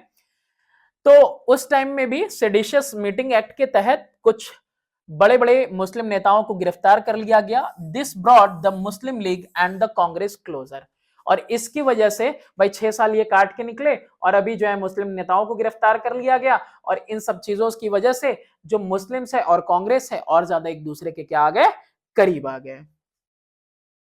चेंजेस इन द ऑब्जेक्टिव, अब इनका जो ऑब्जेक्टिव है मुस्लिम लीग का वो अब थोड़ा थोड़ा बदलेगा। बदलेगा क्या, इन द बिगनिंग लीग क्या कर रहा था, had support for the British government as one of its objective. तो पहले इनका एक ऑब्जेक्टिव ये भी था कि हम ब्रिटिश को सपोर्ट करेंगे तो ब्रिटिश क्या करेगा, हमको रिवॉर्ड देगा। In 1913, the League had amended its constitution to include 1913 में लीग ने क्या किया, अपना अमेंड किया कॉन्स्टिट्यूशन टू इंक्लूड। कॉन्स्टिट्यूशन क्या है यहाँ पे कहने के लिए कि देखो जैसे लीग है ना, एक संगठन बना है, तो संगठन भी क्या होगा, कुछ उसके अपने बेसिक प्रिंसिपल्स होंगे, कुछ रूल्स रेगुलेशन होंगे, तो उसमें इसने बदलाव किया। A system of self government under the aegis of the British crown as the ideal of the Muslim league. तो ये वाला जो चीज था ना, इसको इन्होंने बदल दिया कि भैया हमको सेल्फ गवर्नमेंट चाहिए, किसके अंडर में, संरक्षण में, किसके संरक्षण में, सरकार के संरक्षण में, यानी ब्रिटिश सरकार के संरक्षण में, तो इसको इसकी छांव में, तो वो इसको इन्होंने बदल दिया। Therefore, it agreed with the Congress to have a political goal for India, और इसलिए इन्होंने सहमति जताई कि चलो भाई पूरे के पूरे हिंदुस्तान के लिए एक राजनीतिक उद्देश्य लेके आगे बढ़ते हैं। The unity of interest and objective opened the door for renewed cooperation between the Congress and the Muslim League. अब ये जो दोनों आदमी मिल रहे हैं, दोनों आदमी कह रहा हूं सॉरी, दोनों जो संगठन मिल रहे हैं मुस्लिम लीग और कांग्रेस, तो ये जो इनके हितों की जो एकता है और यूनिटी जो ऑब्जेक्टिव का है कि दोनों का एक सेम उद्देश्य बन रहा है, इसने कई सारे दरवाजे खोल दिए और दरवाजे खोले नए तरीके से एक दूसरे का सहयोग करने का, और कांग्रेस और मुस्लिम लीग अब एक दूसरे का सहयोग करेंगे। Any Besant and Bal Gangadhar Tilak too played a significant role in bringing the two organization together. इन दोनों ने भी, एनी बेसेंट और बाल गंगाधर तिलक ने भी दोनों को, मुस्लिम लीग को और कांग्रेस को एक दूसरे के करीब लाने में बहुत मदद की, अहम भूमिका निभाई। कैसे, वो देखते हैं। A compromise between the two faction of the Congress, Congress दो भाग में विभाजित हो गया था भाई, अर्ली नेशनलिस्ट और एजल्टिव वाली। अर्ली नेशनलिस्ट जो कि वो सिर्फ प्रेटिशन पे, प्रेयर पे डिपेंड थे, उनकी बात हो रही है, और एजल्टिव वाले जो कि बिल्कुल पूर्ण स्वराज चाह रहे थे, एक बिल्कुल उग्र थे। तो एनी बेसेंट ने क्या किया, tried to reunite the two wings of the Congress, early nationalist and the assertive nationalist. तो दोनों को इसने क्या किया, दोनों को यूनाइट करने की कोशिश की, ये भूमिका निभाई एनी बेसेंट ने। वहीं बाल गंगाधर तिलक रीजॉइंड द कांग्रेस इन 1916, 6 साल बाद तो ये जेल से बाहर आए थे 1914 में, तो 1916 में फिर से कांग्रेस ज्वाइन किया and played a major role in resolving differences between the Congress and the league. और कांग्रेस और लीग के बीच में आपस में जो कुछ भी डिफरेंस वगैरह था उसको दूर करने के लिए इन्होंने काम किया। Terms of the Lucknow pact, अब ये जो लखनऊ पैक्ट, लखनऊ वाली संधि साइन हुई, इसमें क्या क्या टर्म्स थे, तो इसमें देखते हैं पहले कि effort were made to bring the Congress and the Muslim League to reach an agreement on the scheme of political reform in India। कोशिश की गई किस बात की, कि कांग्रेस और मुस्लिम लीग सहमत हो जाएं एक साथ, किसके ऊपर, पॉलिटिकल रिफॉर्म के लिए, राजनीतिक बदलाव के लिए हिंदुस्तान में। इन 1915 both the Congress and the League held their session at Bombay। तो कांग्रेस और लीग दोनों ने ही अपनी बैठक रखी मुंबई के अंदर। Bombay session of the league was attended by the Congress leader. Bombay में जो बैठक हुई मुस्लिम लीग की, उसमें कांग्रेस के नेता शामिल हुए। The leader of both parties forced a joint plan of post war constitutional reform. क्या कह रहा है? फोर्स्ड का मतलब होता है एक कच्चा दस्तावेज बनाना। तो दोनों ने मिलके, दोनों पार्टीज ने मिलके एक कच्चा दस्तावेज बनाना या एक नकल बनाना कि हम जंग के बाद किस तरह से राजनीतिक संवैधानिक बदलाव करेंगे अपने देश के अंदर। तो उसका एक नकल बना, इन लोगों ने बनाया। In 1916, the Congress and the League again held simultaneous session at Lucknow. Lucknow में दोनों ने फिर से क्या किया? अपनी अपनी बैठक रखी। तो ये जो joint scheme of political reform था was put forward and adopted by both parties in 1916। ये जो ज्वाइंट स्कीम इन दोनों लोगों का मिलके चल रहा था, कांग्रेस और मुस्लिम लीग का, तो इस स्कीम को कि दोनों मिलके किस तरह से राजनीतिक बदलाव लेके आएंगे पूरे हिंदुस्तान के अंदर, इसको सामने रखा गया और दोनों ही पार्टीज ने इसको अपनाया। This agreement signed by the two parties is known as Lucknow pact. और ये जो संधि साइन हुई है, जो एग्रीमेंट साइन हुआ, समझौता इन दोनों के बीच में, इसी को हम लोग लखनऊ पैक्ट कहते हैं। इसमें कुछ क्लॉज दिए हुए हैं। क्या क्या क्लॉज है? सबसे पहला है abolition of the India council. India council कहां से काम कर रहा था? इंग्लैंड से काम कर रहा था। मेंबर सारे कौन थे? अंग्रेज थे। तो जो India council of the secretary of state operating from England should be abolished. भाई इसको खत्म कर देना है, पूरी तरह से समाप्त कर देना है। The secretary of state for India was to be assisted by two under secretaries of whom one should be an Indian। जो सेक्रेटरी ऑफ द स्टेट है हिंदुस्तान के लिए, उसके साथ दो और अंडर सेक्रेटरी होने चाहिए और उन दो में से एक कम से कम हमारा हिंदुस्तानी होना चाहिए। प्रोविंशियल लेजिस्लेचर, प्रांतीय लेजिस्लेचर की बात कर रहा है। तो 4/5 जो मेंबर होंगे, ठीक है, संसद में, है ना, जहां कानून बनेगा प्रांतीय, तो 4/5 जो मेंबर सदस्य होंगे were to be directly elected, इनको डायरेक्टली इलेक्ट किया जाएगा और 1/5 का नॉमिनेट किया जाएगा। 1/5 क्या होंगे? नॉमिनेट, और इनको डायरेक्टली वोटिंग से लाया जाएगा। The number of the member in the provinces was laid down in the scheme. और जो प्रोविंसेस हैं, यानी जो स्टेट्स हैं, जो राज्य हैं, प्रांत हैं, उनमें कितने लोग होंगे और कौन से, तो ये सारी चीजें भी स्कीम में लिख रखी थी। Number of Muslim member was laid down for each province. हर एक प्रांत में कितना मुस्लिम व्यक्ति होगा वो भी लिखा हुआ था। दे वेयर टू बी, व्यक्ति नहीं, रिप्रेजेंटेटिव, वो लिखा हुआ था। They were to be elected through separate electorate. Separate electorate यानी अलग अलग निर्वाचन क्षेत्र जो हैं उनके लिए रिजर्व, उधर से वो आएंगे। ऑन द होल, पूरे तौर पे अगर देखा जाए, the proportion of Muslim member was large. अनुपात के हिसाब से, पॉपुलेशन के अकॉर्डिंग अगर देखा जाए तो इनकी हिस्सेदारी ज्यादा हो रही थी। फॉर एग्जाम्पल 50% पंजाब, 40% था बंगाल में एंड 30% इन यूपी। तो इनका ज्यादा हो रहा था रिप्रेजेंटेशन। माइनॉरिटीज इन इलेक्टेड बॉडीज, जो इलेक्टेड बॉडीज है उनमें माइनॉरिटी होने चाहिए। माइनॉरिटीज का मतलब वो होता है जैसे कि जो कम संख्या में हो। The minorities should have adequate separate representation in elected bodies.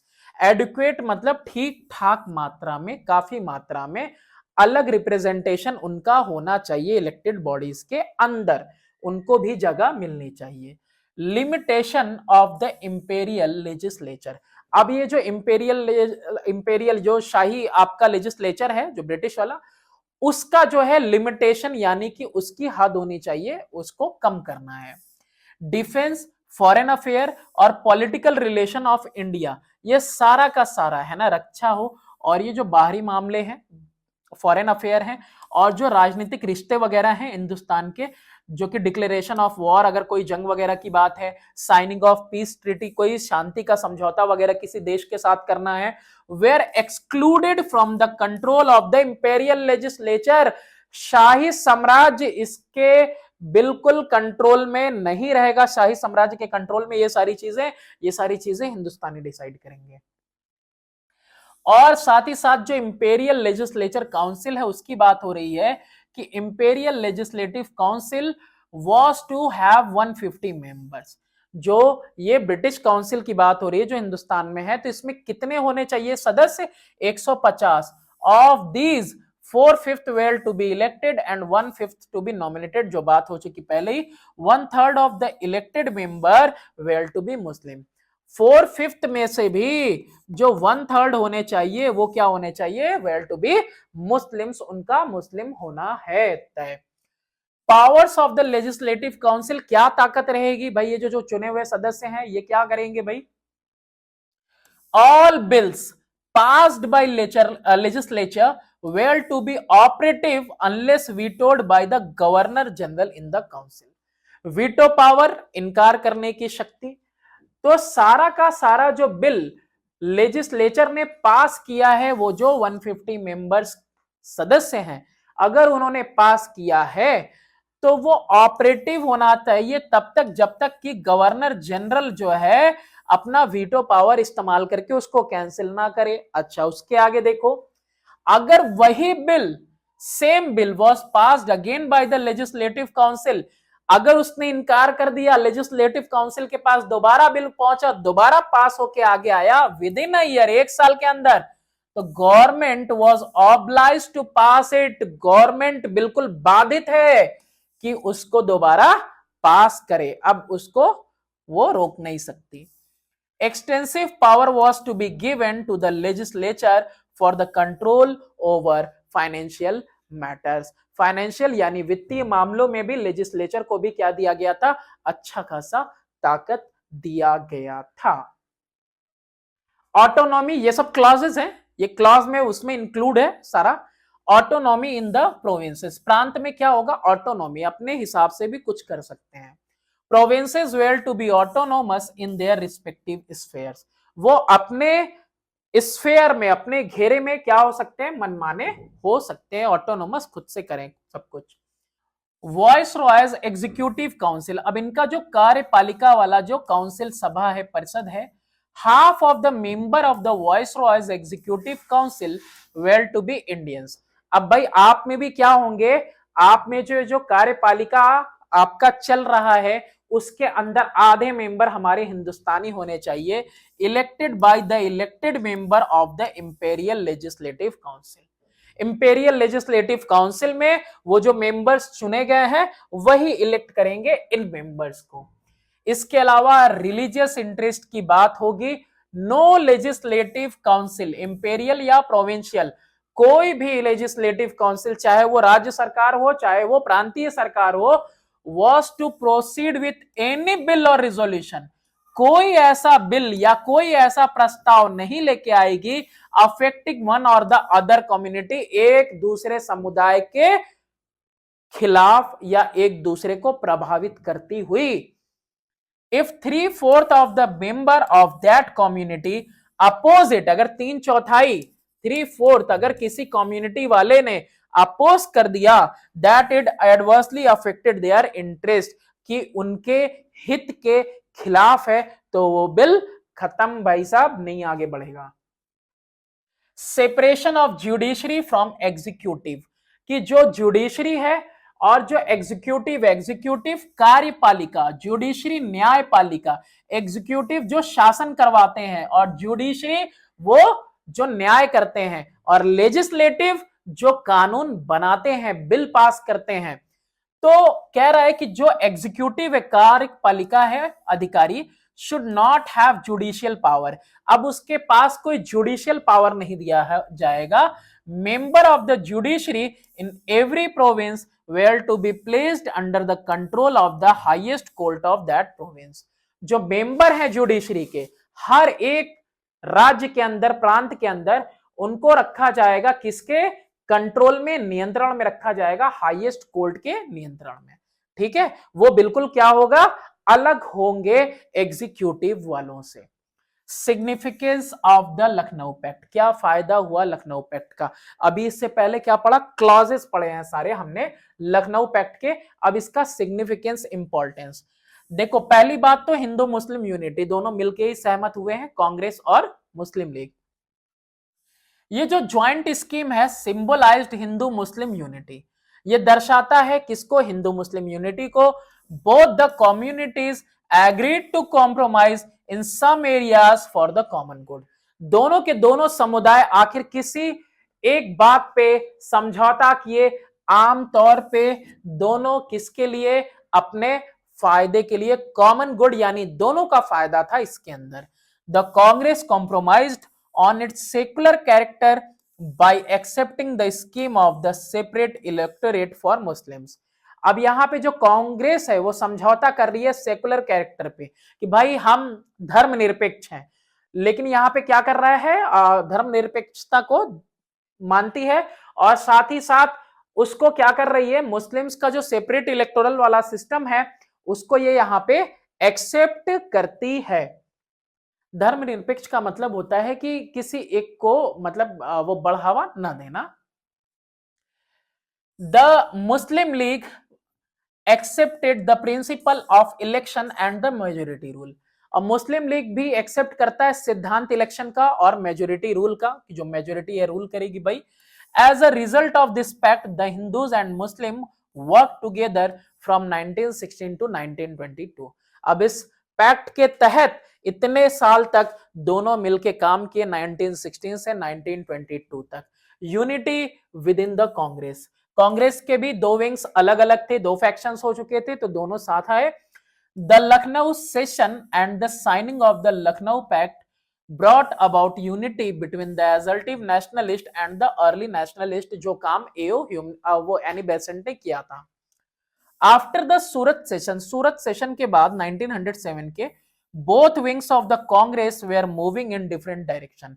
यानी कि जो एजल्टिव नेशनलिस्ट है वो अलग ही डायरेक्शन में जा रहे थे और जो अर्ली नेशनलिस्ट थे उनका अलग ही डायरेक्शन था। They came together in 1916 as a result of the Congress was स्ट्रेंथेड।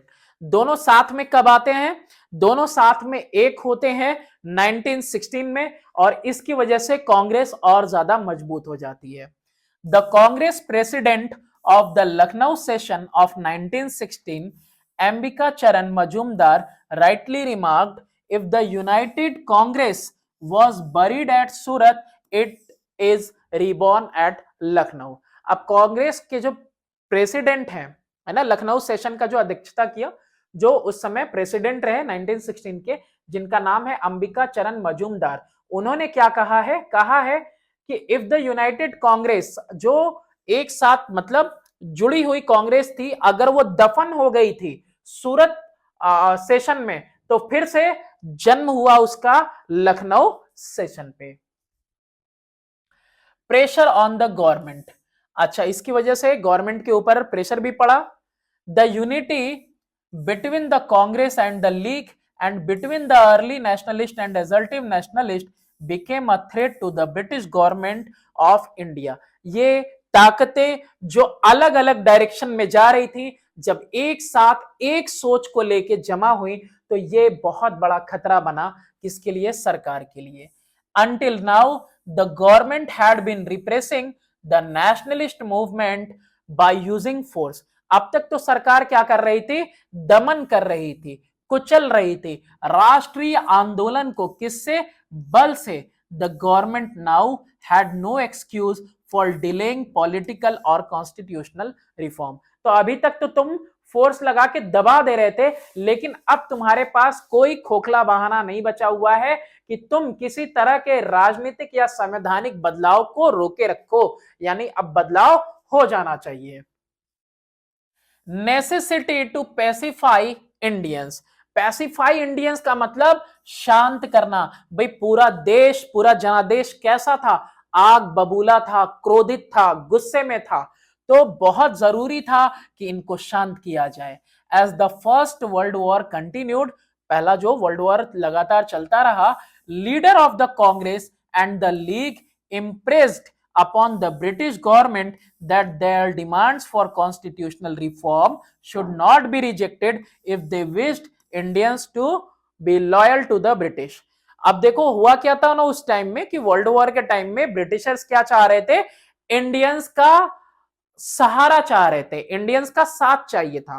तो हिंदुस्तानियों ने बता दिया था कि भैया अगर तुम चाहते हो कि वफादार रहे हम तुम्हारे, तुम्हारा साथ दें, तो जो भी राजनीतिक तौर पे हम बदलाव चाहते हैं, डिमांड करते हैं, वो तुमको देना पड़ेगा। The government therefore felt it necessary to pacify the Indians by the declaration of August 20, 1917, which promised a policy of gradual development of self-government institutions in India। और इसीलिए सरकार को यह महसूस हुआ बहुत जरूरी है कि इनके गुस्से को शांत किया जाए, इनका डिमांड पूरा किया जाए। ऐलान किया गया अगस्त डिक्लेरेशन का 1917 में 20 अगस्त को, और ये वादा किया गया कि एक नीति अपनाई जाएगी कि धीरे धीरे धीरे धीरे आपको हम आपका राज सौंपेंगे, सेल्फ गवर्नमेंट संस्थानों को बनाने की इजाजत दी गई। ठीक है। Drawback of the Lucknow pact, इसमें कुछ कमियां भी हैं लखनऊ पैक्ट में। वो कमियां क्या हैं देखते हैं। अभी तक तो क्लॉज देखा हम लोगों ने, उसका इंपॉर्टेंस देखा हम लोगों ने कि किस तरह से दोनों एक आए, कैसे एक दूसरे का साथ दिया और किस तरह से जो है कि वो एक ताकत बने। लेकिन यहाँ पे कुछ कमी भी थी। The Lucknow pact did not involve the masses. अब ये जो है पूरा जनादेश को जो है कि सम्मिलित नहीं कर पाया। It was confined only to the educated and rich Hindus and Muslims. तो भाई ये सीमित होके रह गया था सिर्फ अमीर हिंदूज मुस्लिम्स के बीच में, पढ़े लिखों के बीच में। The Lucknow pact seem to have laid stress on the separate interest of the Hindus and the Muslims and their separate political existence। Lucknow pact ऐसा लग रहा था कि ये स्ट्रेस दे रहा है, जोर दे रहा है अलग अलग हितों पे। हिंदूस अपना हित भी उसके अंदर रखे हुए हैं, मुस्लिम्स अपना भी पर्सनल जो है सेपरेट इलेक्टोरेट वाली बात रखे हुए हैं, अपने सीट्स की गिनती कर करके लोगों ने रखा हुआ है, दो के दोनों ऑर्गेनाइजेशंस ने। तो ये चीज दिख रही थी लखनऊ पैक्ट के अंदर। The Congress made this apparent compromise for the sake of political unity. अब ये शब्द है यहां पे अपेरेंट। अब यहां पे कांग्रेस ने क्या किया, कांग्रेस ने ये दिखाया कि एक समझौता है। किसके लिए समझौता है? ये समझौता है राजनीतिक एकता के लिए और जरूरी है। They thought that unity with the league would put more pressure on the British government to grant political concession। तो यहां पे बस ये दिखावा किया गया। क्या कह रहा है कि दिखावा किया गया, एक कॉम्प्रोमाइज समझौता, क्योंकि ये जरूरी था, क्योंकि ये गवर्नमेंट के ऊपर ज्यादा प्रेशर डालेगा इनकी एकता। अच्छा, इसके अलावा और क्या ड्रॉबैक है इसके अंदर? Bye accepting separate electorate for Muslims. मुसलमानों के लिए आपने क्या मान लिया कि चलो भाई तुमको पृथक निर्वाचन क्षेत्र दिया जाएगा। Congress lost its secular character and paved the way for future communal tension. तुम कैसे मान लिए उनकी बात, है ना, सेपरेट इलेक्टोरेट वाली। तो ये चीजें क्या की, ये फ्यूचर के लिए, एक तो इनका ये जो सेकुलर वाला नारा था कि हम कभी हम सेकुलर हैं, कभी भी किसी धर्म के साथ नहीं है, धर्मनिरपेक्ष हमारा कैरेक्टर है। तो ये चीज इनका वहां पे गड़बड़ दिखा, और साथ ही साथ इसने जो है भविष्य में होने वाले सांप्रदायिक टेंशन को भी जन्म देने का काम किया, क्योंकि भाई आप कर तो दे रहे हो, फिर आप करोगे नहीं तो दिक्कत तो होगा ही। The pact provided for Muslim representation in the council in excess of their proportion in the total population।